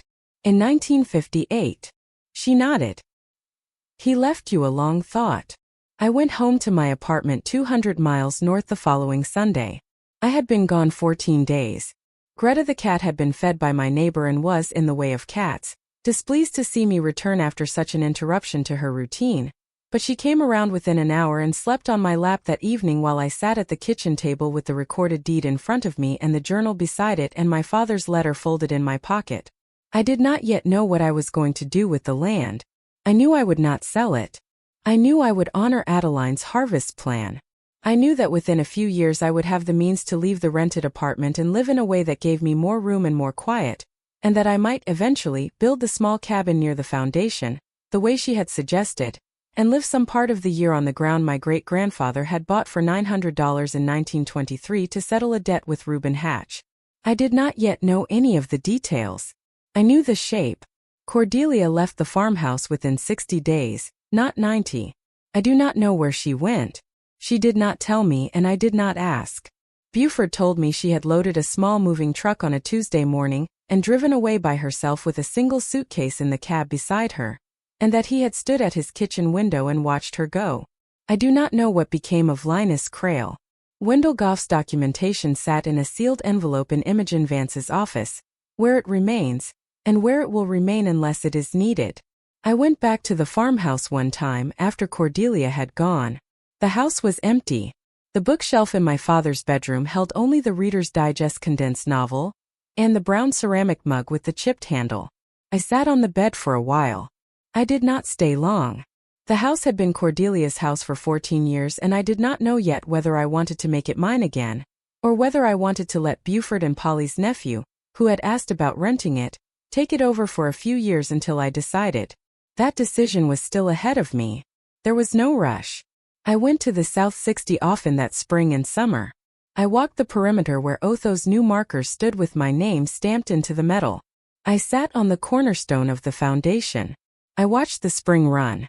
I watched the walnuts leaf out and stand against the sky in the particular way that mature walnut trees stand, dark green and patient, the leaves moving in the small wind that always seemed to find that clearing.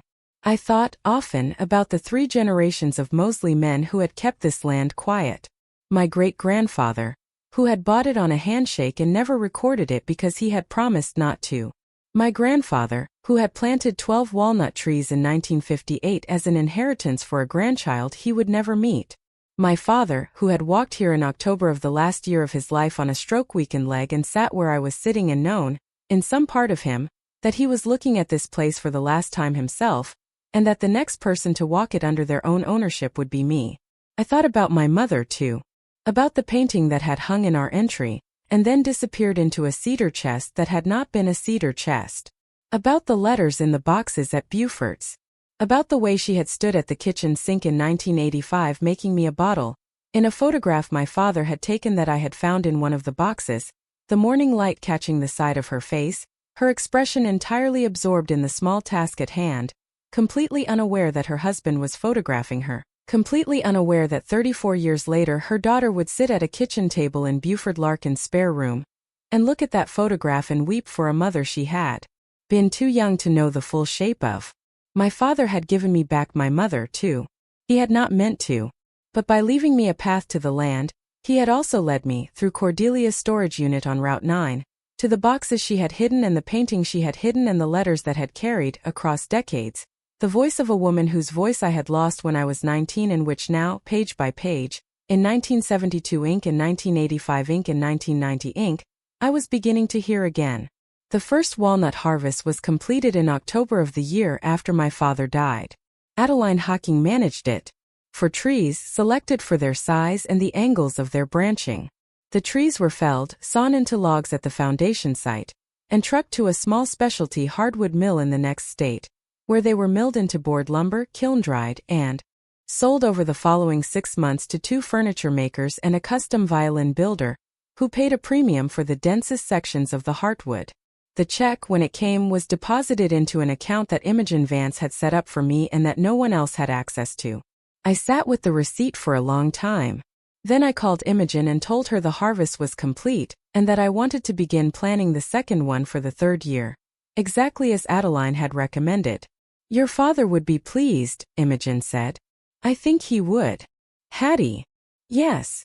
Your father told me, the last time he came into my office, that he had spent most of his life feeling that he had failed to do certain things in time. He said he had failed to tell you about the parcel when you were young. He had failed to walk you out to the foundation when you could have walked there with him. He said the only thing he could think to do with the time he had left was to make sure you found your way there alone with enough guidance from him that the walking would still feel like something he had given you. He asked me the last time he came in whether I thought that was enough. I told him I did not know. I told him I thought it would depend on you, and on what you did with the parcel once it was yours. She paused. I want to tell you, Hattie, that what you have done with it is enough. I want to tell you that for him, because he is no longer here to hear it, and because someone should say it aloud, and because I was the person who watched him do this work week after week, with a hand that did not always cooperate and a mind that he had to fight to keep clear long enough to finish what he had set out to finish. He did finish it. And you finished it with him. That counts. I think it counts more than he allowed himself to hope. I held the phone against my ear for a long moment. Thank you, Imogen. You are welcome. I drove down to the South 60 in November of that year, after the harvest was complete, when the 4 selected walnuts had been taken and the remaining 8 stood in the cleared spaces around the foundation looking, in a way I had not expected, larger now, more individual, more themselves. I had been worried, going in, that the cleared spaces would feel like absence. They did not. They felt like room. I sat on the cornerstone. I took the letter out of my coat pocket and I read it again. I had read it many times by then. The last paragraph was the one I had begun to read the most. Do not feel that you have to fight her. The land is not in any of the documents she has access to. Recording it in your name will simply confirm what is already true. The land had confirmed what was already true. So had the letters in the boxes at Beaufort's. So had the painting hanging now over my desk in the apartment 200 miles north, where I had moved it after the spring, in a frame I had paid to have made to my mother's specifications, which I had found written on the back of the original frame in her handwriting, from the time she had bought the painting from a local artist at a summer fair in 1989. So had Buford Larkin sitting on a stool in his barn for 2 hours while I went through a green metal toolbox. So had Polly Larkin sitting across from me at her kitchen table with her hands folded while I cried. So had Imogen Vance walking a deed across a courthouse square on a Sunday afternoon. So had Otho Penrose pulling a faded orange survey stake from the ground and handing it to me without a word. So had Adeline Hawking standing in the walnut grove and saying whoever planted these knew what they were doing. My father had built a network. He had assembled it the way the man on Mill Creek Road 2 states over had assembled his, one person at a time, each one chosen for what they knew and what they could do, each one introduced in advance so that when the time came I would not be walking in cold. He had told them my name. He had told them I would come. And then he had laid a path for me to find, in a Bible on a bookshelf, in a letter in a barn, in a metal box wrapped in cedar, in the careful written instructions of a man who had loved his daughter enough to spend the last year of his life making sure she would not have to fight anyone alone. I had not fought anyone alone. I had not, in the end, fought much at all. The fight had been over before I knew it had started, because my father had won it for me in advance, in 1,000 small careful moves I would never fully see, executed by a man whose right hand had trembled and whose speech had slurred and who had driven a pickup down a county road on a Saturday morning when no one was watching to put a green toolbox in his neighbor's barn. I sat on the cornerstone in the November light and the small wind moved the bare branches of the remaining walnuts and the spring ran cold beside the foundation, and I thought about what Cordelia had said in the kitchen, the last morning I had spoken to her. I did not, I think, understand for a long time that he was a more careful man than I had assumed. That had been her mistake. She had assumed she was the only careful one in the house. She had assumed my father was a tired man in a chair who could be managed softly into compliance and who, when he could no longer be managed, would simply pass, and she would be left holding what she had quietly arranged to hold. She had assumed his condition was a kind of disappearance. It had not been a disappearance. It had been a concentration. He had become, in the last year of his life, more himself, not less. The tremor in his hand had not weakened the work. It had made him slower, and the slowness had made him more thorough, and the thoroughness had made him, at the end, the most careful version of the careful man he had been for 68 years. She had been wrong about that. She had been wrong about a great deal. But she had been most wrong, I thought, about the assumption that softness was the same as weakness, and that a man who did not raise his voice was a man who could be moved around in his own house without consequence. My father had raised his voice exactly once that I could remember in my entire childhood, and it had been to call me in from the south field at dusk when I was 8 years old, because a storm was coming and he wanted me home. He did not raise it the rest of his life. He did not need to. He had other ways. I folded the letter and put it back in my pocket. I stood up. I walked the perimeter of the parcel once more before I left, past Otho's new markers with my name stamped into the metal, past the spring, past the place on the western edge where Linus Crail's stake had stood, and where now there was nothing but a small disturbance in the leaf litter that would be gone by next spring. I drove back to Buford and Polly's. Polly had supper waiting. Buford asked, in his careful way, how the parcel was looking. I told him it was looking the way it was supposed to look.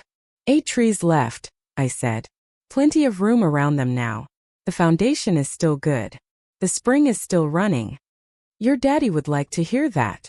I think he can, I said. Buford nodded. He did not push the point. He passed me the potatoes.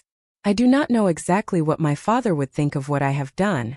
I cannot know that, and I do not pretend to. I know what Imogen told me he hoped for. I know what the letter said. I know that he wanted me to record the land and protect the trees and use the income to build a stable life for myself, and that he wanted, beyond those practical things, for me to walk the parcel under my own ownership, the way his father had walked it with him when he was 16, and to feel what he had felt that day on the property line. I have walked the parcel. I have felt it. It is not a feeling I have words for in any precise way. It is something to do with continuity. With the long thought my grandfather planted in 1958, and the longer thought my great-grandfather laid down in 1923.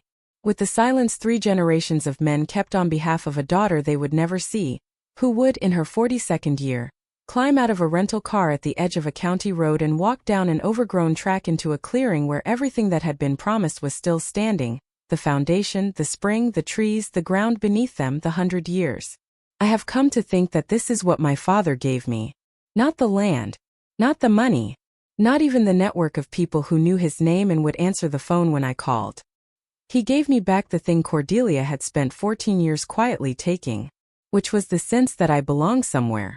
That I came from a line of people who had thought about me before I existed and had set things aside for me, and had kept those things safe across generations and had, in the end, when the careful softness of a woman in his kitchen had threatened to dissolve everything, fought for those things from inside a body that was failing him, with a pen in a trembling hand and a Bible on a bookshelf and a green toolbox in a neighbor's barn and a letter to a daughter he had loved more than he had ever known how to say.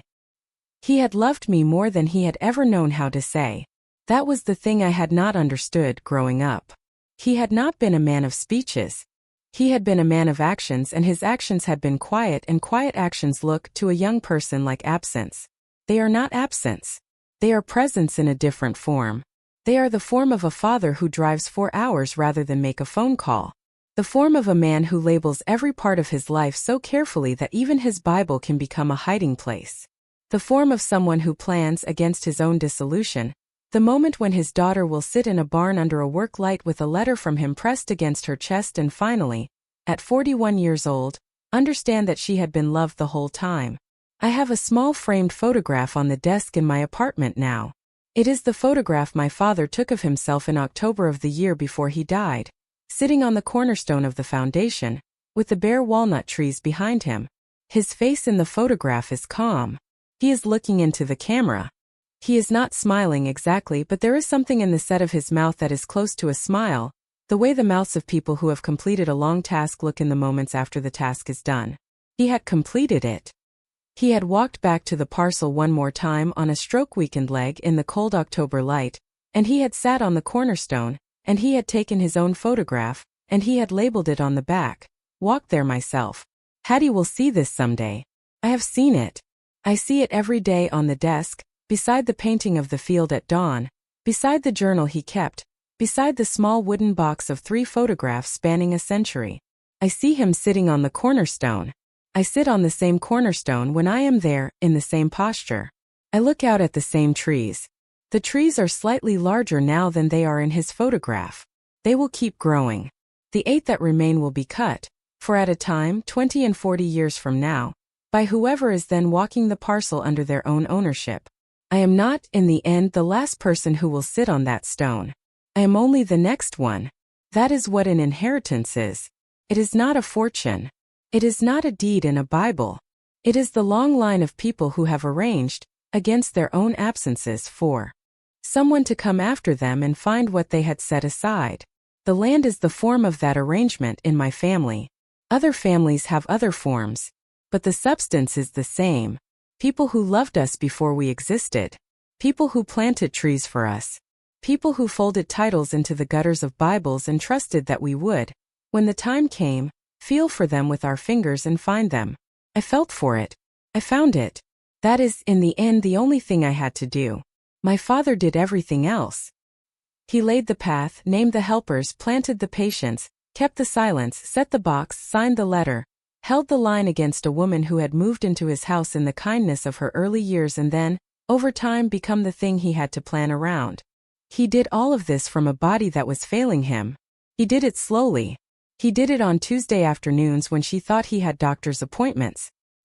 He did it in pencil and in ink and in cash and in handshakes and in long quiet visits to an attorney above a feed store on Court Street. He did it because he loved me. That is the whole story. Everything else is detail. The walnut grove will keep standing. The spring will keep running. The foundation will keep its corners set against the seasons. The new markers along the perimeter will rust slowly into the soil. My name is stamped into them. After me another name. After that, another. The land has been held quiet for 100 years and it will, if we are careful, be held for 100 more. I drive down to the parcel 3 or 4 times a year now. I sit on the cornerstone. I walk to the spring. I touch the bark of the walnuts. I read the letter sometimes when the wind is low and the light is right.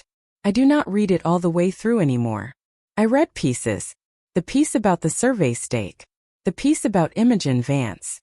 The piece at the end where my father wrote, "I love you. I am proud of you. I am sorry for what I did not do sooner. I am not sorry anymore for what he did not do sooner. He did what he did when he could. He did it in the time he had. He did it with the body he had. He left me a path, and the path was good. And at the end of the path was a piece of ground that had been waiting for me for 100 years. That is enough. That is, I have come to understand, more than enough. It is, in fact, the thing I will spend the rest of my life trying to be worthy of. The Bible sits on my own bookshelf now, in the apartment beside my mother's painting. I have not touched it again since the afternoon under the elm trees when I first found the title. The title is in a safe deposit box at a bank Imogen Vance recommended, in a county where neither Cordelia nor Linus Crail nor anyone who has ever known any of us has any reason to look. The original document is preserved. The recorded copy stands in my name at the county courthouse. The land is mine, and it is mine in a way that cannot be undone, and beneath my name on the courthouse record, in the long quiet logic of property, there are 3 other names in order going back to 1923. My father. My grandfather. My great-grandfather. A small line of men in a small county in the middle of an ordinary country who arranged, across 100 years, for a daughter to walk out of a barn one Saturday morning in early March with a letter pressed against her chest and a key on a brown string around her neck, and to find what they had left her. It was not nothing. It had never been nothing. It was just waiting for me to come and see it clearly. And that morning in the barn, with Buford sitting on a stool behind me and the work light humming overhead and the smell of hay and machine oil and old wood around me and the letter from my father unfolding in my hands, I came and I saw, and I have not since gone back to being the person I was before I saw it. That is, I think, what my father wanted. Not the land. Not the trees. Not the money from the walnuts or the security of the recording or the silence that followed Cordelia's departure. He wanted me to know who I came from. He wanted me to find my way home. The second harvest came in the autumn of the 3rd year. And by then the parcel had begun to teach me things I had not known I needed to learn. Adeline Hawking arrived on a Tuesday morning with 2 men in pickup trucks behind her, and a chainsaw operator from Ohio who had worked specialty hardwood for 31 years and who understood, in a way I came to admire over the course of the week, that a walnut tree is not a tree you cut down. It is a tree you take down. The verb matters. The chainsaw operator's name was Linus, which I noticed the first morning when Adeline introduced him to me at the cornerstone, and I felt the small interior flinch of hearing a name that had once belonged to a man who had tried to take this ground from me being applied now to a man who had come here to honor it. I did not say anything. The world is full of Linuses. The one in front of me had a calm, steady face and a respect for the trees that showed in the way he walked around them before he started his saw, looking up at the canopy, checking the lean, planning the felling cut from 3 angles before he made it. He took the 4 trees Adeline had marked over the course of 4 days. He worked slowly. He cut a notch on the lean side, then a back cut, then he stepped away clean and the tree came down in the direction he had planned, exactly where he had planned, with a low full sound that I have not heard before or since in any other context. Each tree on the ground was longer than I had imagined a tree being. The trunks were milled into logs at the foundation site, the same as before, and trucked out to the small specialty mill in the next state, and the check when it came 6 months later, was larger than the first one had been because the trees this time had been chosen for an even denser grade of heartwood, and because 2 of them had a figured grain pattern that the violin builder paid an additional premium for after seeing photographs of the cross-sections. I sat with that check for a longer time than I had sat with the first one. I thought about what it meant. I thought about the small line of men who had stood on this ground before me and what they had been thinking, in their respective decades, when they had walked the perimeter and looked at the trees and the spring and the foundation and made their quiet decisions about what to keep and what to leave alone. I thought about my grandfather in 1958, planting the saplings in a particular pattern with a particular spacing, knowing in a way that men of his generation knew, that he was planting something he would not himself harvest, and that whatever he was planting would have to be tended by someone who came after him. He had not known me. He had died before I was born. He had known only that there would, with luck and with continuity, be a someone. He had planted for that someone. He had not assumed that someone would be a son. He had not, I think, assumed anything about the someone's gender or temperament or the century the someone would be living in. He had simply planted in a clean diagonal across an open clearing, and let the trees grow and trusted that the line would hold. The line had held. I drove home to the apartment that week, and I sat at the kitchen table with the check from the second harvest in front of me, and I made a small careful decision that had been forming in me for some time. I would leave the rented apartment over the hardware store. I would not yet move back to the farmhouse on Spring Hollow Road, which Buford's nephew had been renting for 2 years now and which I had decided to let him continue renting for as long as he wanted, because he was good to it and because the income was modest but consistent and because I was not ready, perhaps would never be ready, to live again under that particular roof. I would, instead, build the small cabin Adeline had mentioned, near the foundation of my great-grandfather's unfinished house, beside the spring. I would build it carefully. I would build it small. I would use, in its construction, lumber milled from the walnut harvests, mixed with oak and pine from a local sawmill, and the lumber would be a slow thread of continuity running from my grandfather's planting in 1958 to my own walls in the present year. I told Adeline about the plan at our next meeting. She nodded the way she always nodded, slowly, with the assessment running behind it. "You'll want a builder who understands what you're doing," she said. "Not just framing. The understanding part. There's a man in the next county named Garth Wolford. He builds small structures on private land. He uses local material. He works alone or with one apprentice. He's slow. He's expensive for his size. He's worth it. Will you call him for me?" "I'll call him." Garth Wolford came out to the parcel 3 weeks later. He was a man in his early 60s, broad in the shoulders, with the kind of weathered hands that look as if they were born already knowing the work. He walked the foundation site with me for an hour. He stood at the spring. He looked up at the walnut canopy. He asked me what I wanted and I told him in the rough way I had been holding the idea.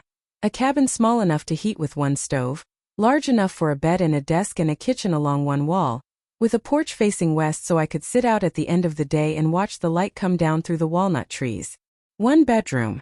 1 bathroom with a composting toilet. A water line from the spring. Power off-grid from solar panels on the south slope. He listened. He did not interrupt. When I was done, he was quiet for a long minute.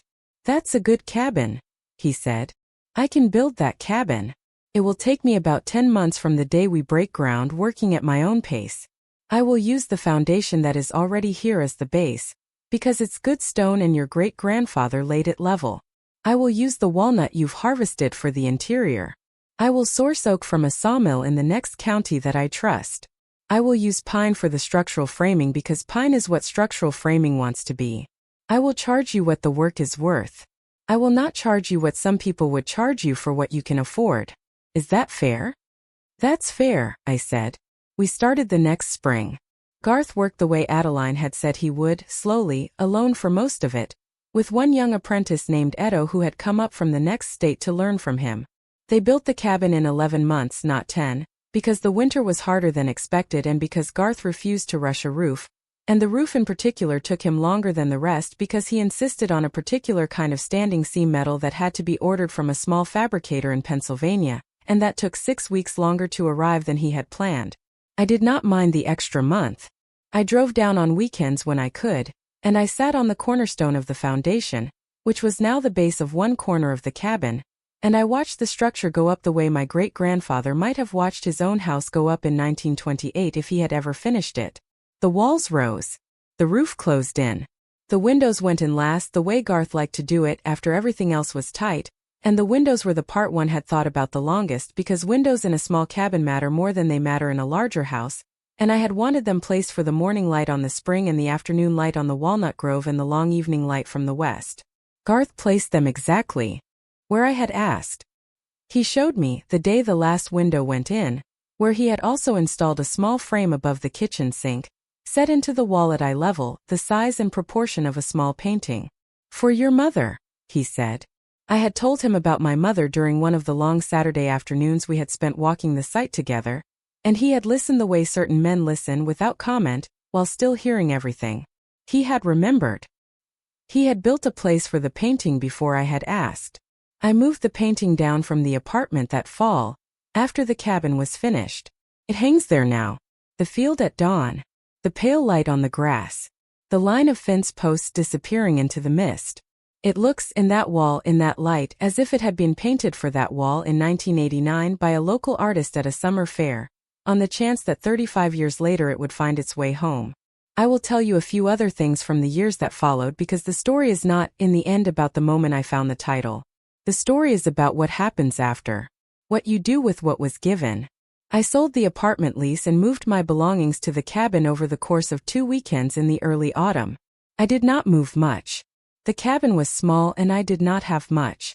The cat came down with me in her carrier, complaining loudly the entire 200-mile drive, and she settled within a week into the particular indoor-outdoor life of a cabin cat, who can come and go through a small panel in the back door but who, in the end, prefers a place by the wood stove at night. She lived another 4 years in that cabin. She is buried now under one of the walnut trees, the smaller of the 8 remaining, which Adeline tells me will not be harvested in either of the 2 remaining planned cuts, and which will instead be allowed to grow indefinitely. I made a small change to my work life as well the year after I moved. I left the regional press where I had been a copy editor for 11 years. I had been good at the work and I had liked the people, but the work was steady in a way that had begun to feel like it was carrying me rather than the other way around, and I wanted, now that the cabin was built and the parcel was settled, to do something that put more of me into the day. I took on freelance editing instead. I worked for a small list of clients who came to me through referrals, mostly writers of regional nonfiction, mostly people working on books about the Midwest or about agriculture or about quiet local subjects that did not produce bestsellers but produced the kind of book that sat on a shelf for 30 years and was loved by 1,000 readers and forgotten by the larger world. I liked the work. I made enough. I worked from a desk by the west-facing window of the cabin, and the afternoon light fell across the manuscripts and across my hands, and I edited slowly, the way I now did most things. The walnut income, which I had thought of as supplementary, turned out to be more than supplementary.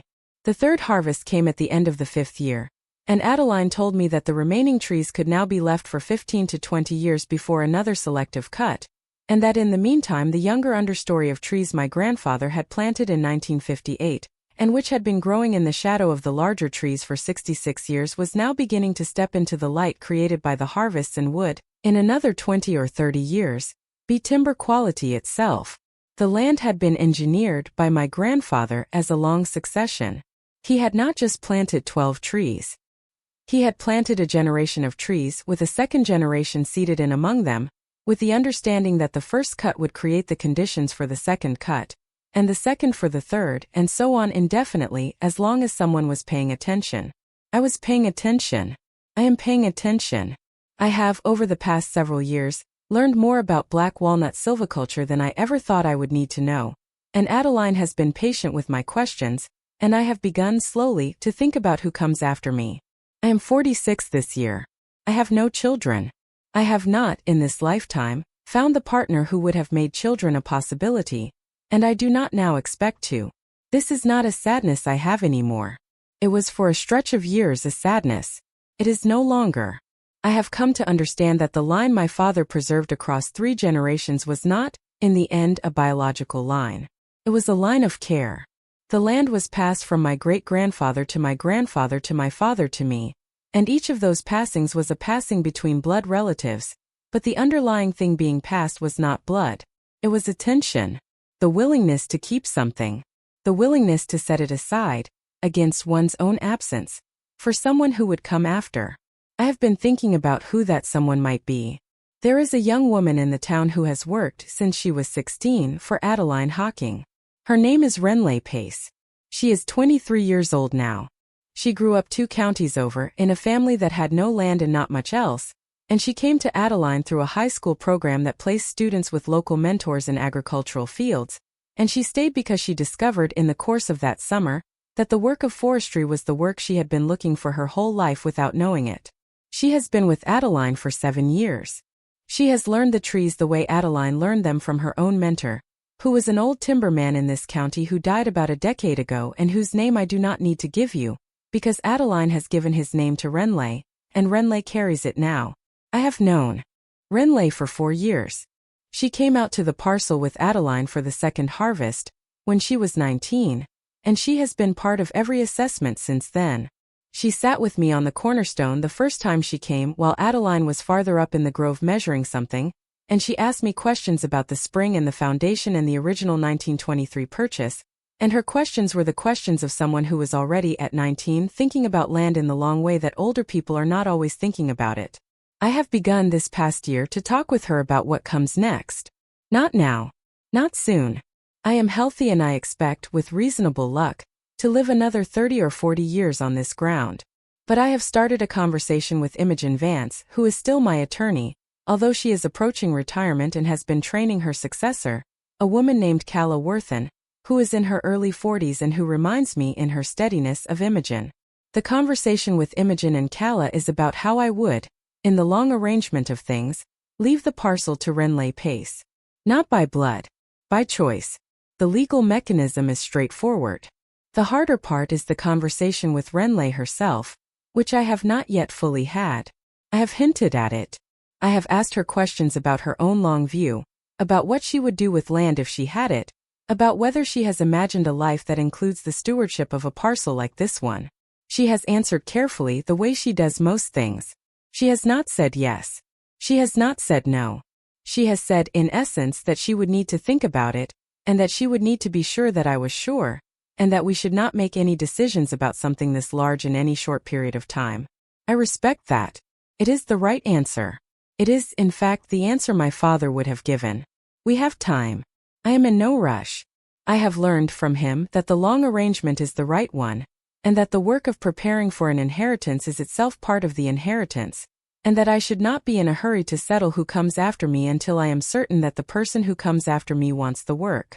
I see Renley 4 or 5 times a year, when she comes out with Adeline for assessments or comes by on her own to sit on the cornerstone for an hour and look at the trees. She is welcome here. She has known where the spare key to the cabin is for 2 years now. She has come once or twice when I was not home, and let herself in to leave me a jar of honey from a hive she keeps at her own place, or a cutting from a flowering plant she thought I might like for the small bed I keep by the porch. She does not stay long when she comes alone. She comes, she leaves the small thing, she walks the perimeter, she goes. That is, I think, a good sign. There is one other person I should mention before I close this, because she has become part of the long shape of what my father set in motion, and because her presence in my life is, like Renley's, a thing I would not have imagined when I sat in Buford Larkin's kitchen with a manila envelope on a Saturday morning. Her name is Maren Bly. She is a writer. She lives in a town about 90 miles north of here, on the other side of the county line. She came into my life of all ways through the editing work. She had written a manuscript about her grandmother, who had been a midwife in a rural part of this region from the 1940s through the 1980s, and the manuscript had been recommended to me by a colleague who knew that I sometimes worked on quiet regional nonfiction. Maren and I had corresponded over the course of a long editing process. The manuscript took the better part of a year. We had spoken on the phone many times. We had exchanged hundreds of emails. We had, in the way that editors and writers sometimes do, become close in a particular bounded way, in which I knew the shape of her thinking and she knew the shape of mine, and we had developed a working friendship that was warm and steady and did not, at the beginning, expect to be anything else. She came to visit the cabin in the autumn of the year the manuscript was finished. She had wanted, she said, to see the place where the book had been edited. She had heard me describe the parcel many times by then and was curious to walk it. She stayed 3 days. She slept on the small daybed I keep by the wood stove. We walked the perimeter together. We sat on the cornerstone. We ate suppers at the small table by the west window. We talked about her book and about my parcel and about the long careful work of preserving things across time, which had become by then the underlying subject of both of our lives in ways neither of us had fully said out loud. She came back the next month. Then she came back the month after that. By the following spring, she was driving down every other weekend, and by the autumn she was driving down every weekend, and by the winter she had begun to talk about whether her writing work, which she did entirely from home, could be done as easily from a cabin near a walnut grove as from her own apartment in the town 90 miles north. She moved in the spring of the 7th year after my father's death. I was 48. She was 51. We had been by then in something resembling a quiet companionship for a year and a half, and neither of us was in a hurry to name it more formally, because we had both spent enough years alone to understand the value of arrangements that do not insist on names. She kept her own apartment for another 6 months, then let it go. She brought her writing desk down in pieces in the back of her car, and Garth Wolford came back out to the cabin to help us extend a small workroom off the back, with its own window facing the spring, where she could write without our two work routines colliding. She is here now as I write this. I can hear her faintly in the back room typing. The window over the kitchen sink is full of late autumn light. My mother's painting hangs above the small frame Garth built for it, and the light is hitting the painting in exactly the way I had hoped it would 6 years ago, when I was first thinking about windows. I had not expected any of this. I had not imagined in the spring of my 41st year, sitting on a hotel bed at the Lamplight Inn with a Bible on my lap and a yellow legal pad on the desk, that the path my father had laid for me would lead in time to a small cabin built from the harvested trees of my grandfather's planting, with a woman I love at a desk in the back room, on land my great-grandfather bought for $900 in 1923, beside a spring that has run for 100 years and will run for 100 more. I had not imagined any of it. He had not imagined it either, I think. He had imagined the recording of the deed. He had imagined the protection of the parcel. He had imagined at most that I would, in the years following his death, come into a stability that would let me make my own decisions about how to live. He had not imagined Marin. He had not imagined Renley Pace. He had not imagined the cabin or the painting on the wall, or the cat under the smaller of the 8 walnuts. He had laid a path and he had assumed only that the path would lead somewhere. He had not been able to imagine the specific where. That is, in the end, the difference between planning and inheriting. The planner cannot see past his own death. The inheritor can. The inheritor walks past the place where the planner had to stop and goes further, and the further is not predictable, and the further is sometimes the part where everything becomes worth what was set aside. I think about him often, particularly in the autumn. The light comes down through the walnut trees in October the way it must have come down on the afternoon. He sat on this cornerstone with a digital camera in his hand and took his own photograph for me to find. I sit sometimes in the same posture in the same light, and I think about what it must have felt like to be him that afternoon alone with a stroke-weakened leg and a tremor in his hand and a year of careful work behind him and a year of careful work still to come. He must have been tired. He must have been thinking about how much more he had to do and how little time he had to do it in. He must have been thinking about me, sitting somewhere in a rented apartment 200 miles north, not knowing yet that any of this existed, not knowing yet that I was the someone the line had been holding for, not knowing yet that the planting was for me. He had known that afternoon that he loved me. He had known that he was working against his own body to make sure that the thing he had been given by his father and his grandfather would be given on to me. He had known that he had to do this without telling me, because the telling would have alerted Cordelia, and the alerting would have made everything harder.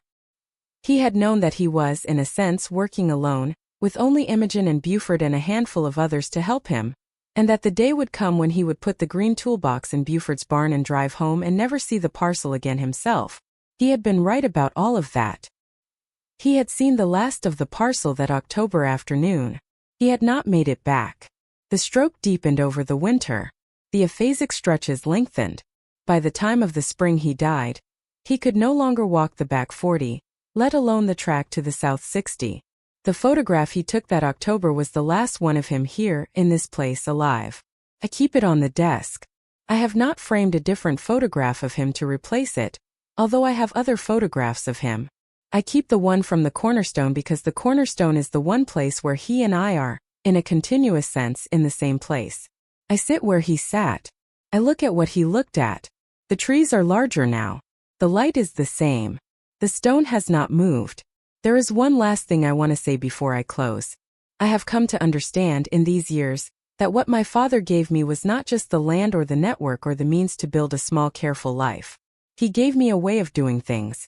He gave me a way of doing things slowly, of making one decision a week instead of 7, of waiting for the second piece of information before responding to the first, of writing letters instead of making phone calls when the news was the kind of news that should be delivered by a face, even if the face has to drive 4 hours, of saying less than I could say, when the saying less would do the work of the saying more, of trusting people one at a time carefully after they had shown me who they were. I am not, in temperament, naturally that kind of person. I am quicker than that. I have always been quicker. I would not have been the daughter to inherit a parcel like this one if I had not, somewhere along the way, slowed down enough to be the kind of person who could keep it. The slowing came from him. Not from him being alive in my life, although that helped when I was young. The slowing came mostly from the work I did after his death, in the year that the path he laid required me to walk. I walked it the way he had laid it. Slowly, carefully, one name at a time, one signature at a time, one Saturday morning in a barn, one Sunday afternoon at a courthouse, one Monday morning in an attorney's conference room, one weekend at a time for 14 days, until the land was mine and the line was held and the work was done. The slowing has stayed, has become how I live. It is how I edit a manuscript. It is how I cook a meal. It is how I read a book. It is how I sit on a Sunday morning, with Marin at the small table by the west window, drinking coffee, not talking, looking at the light on the walnut trees, letting an hour go past without filling it with anything. That is what he gave me. The slowing. The willingness to let the hour go past unfilled. The trust that the right answer would arrive on its own time, and that my job was not to chase it but to be quiet enough to recognize it when it came.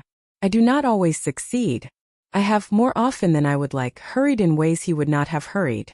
I have answered emails too fast. I have made decisions before all the information was in. I have, on occasion, said the thing I should have left unsaid. He was not perfect at the slowing either, I have come to understand. He hurried in his own ways. He made mistakes. He waited too long to tell me about the parcel. He waited too long to leave Cordelia when leaving her would have been the right move. He waited too long to do many things, and the waiting was, in some of those cases, a kind of cowardice, and I do not pretend that he was a man without flaws. But the slowing was his deepest gesture, in the end. It was the thing he passed on. And I am, more than I am anything else, the inheritor of his slowing. Marin is the inheritor of her grandmother's careful midwifery. Renley Pace is the inheritor of Adeline Hawking's careful forestry, which is in turn an inheritance from the old timberman who taught Adeline. Buford Larkin, now 83 years old and still in the kitchen on Saturday mornings with coffee in front of him, is the inheritor of his own father's careful neighborliness, which is, in its way, the rarest inheritance of all, the willingness to be a man who can be trusted with a green toolbox. We are all inheritors. None of us are originals. The line my father held for me was one of millions of lines being held across the country, across the world at any given moment by people who are not famous and who do not write books and who do not show up in the news, but who are, in their quiet way, the substance of every continuity that matters. Land. Knowledge.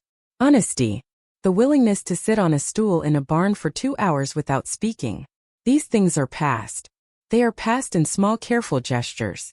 They are past in green toolboxes and folded titles and Sunday afternoon walks with a 16-year-old along a fence line. They are past in the willingness of an 83-year-old man to drive a manila envelope across a county on the chance that a daughter will come asking. They are past in the willingness of an attorney to sit 11 times with a stroke patient in her office above a feed store and put together slowly the legal architecture for a recording that will happen 4 days after his death. They are past. They have always been past. The whole shape of what we call a civilization is, when you look closely, a vast accumulation of these small careful passings, most of them unwitnessed by anyone other than the two people involved. My father was one of those passings. I am one of those passings. Renley, if she chooses, will be one of those passings. The parcel will go on. The trees will grow. The spring will run. The cabin will stand for as long as cabins stand when they have been built by men like Garth Wolford with metal roofs from Pennsylvania and walls from a grandfather's planting and windows placed for the morning light on a spring. I am here. Marin is here. The work is here. The line is here. It will hold. I want, finally, to say something to my father that I have not been able to say directly because he is not here to hear it, but that I am going to say anyway because the saying is part of the passing, and because there may be someone reading this who is also trying to figure out how to say to a parent who is gone the thing they did not know how to say while the parent was alive. Dad, I am sorry I did not understand sooner.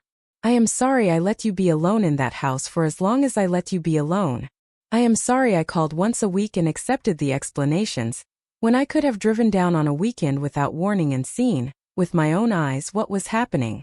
I am sorry that the work of preserving the parcel fell to you, in the last year of your life, in a body that was failing you, when it could have been a thing we did together if I had been there.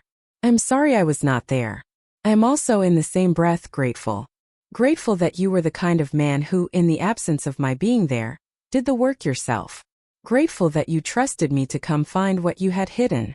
Grateful that you wrote me a letter 4 pages long with a hand that did not always cooperate, and folded a title into the gutter of your mother's Bible, and put a green toolbox in Buford Larkin's barn, and laid the path that I walked in those 14 days, in the spring of my 41st year, from one name to the next, until everything was settled and the line was held.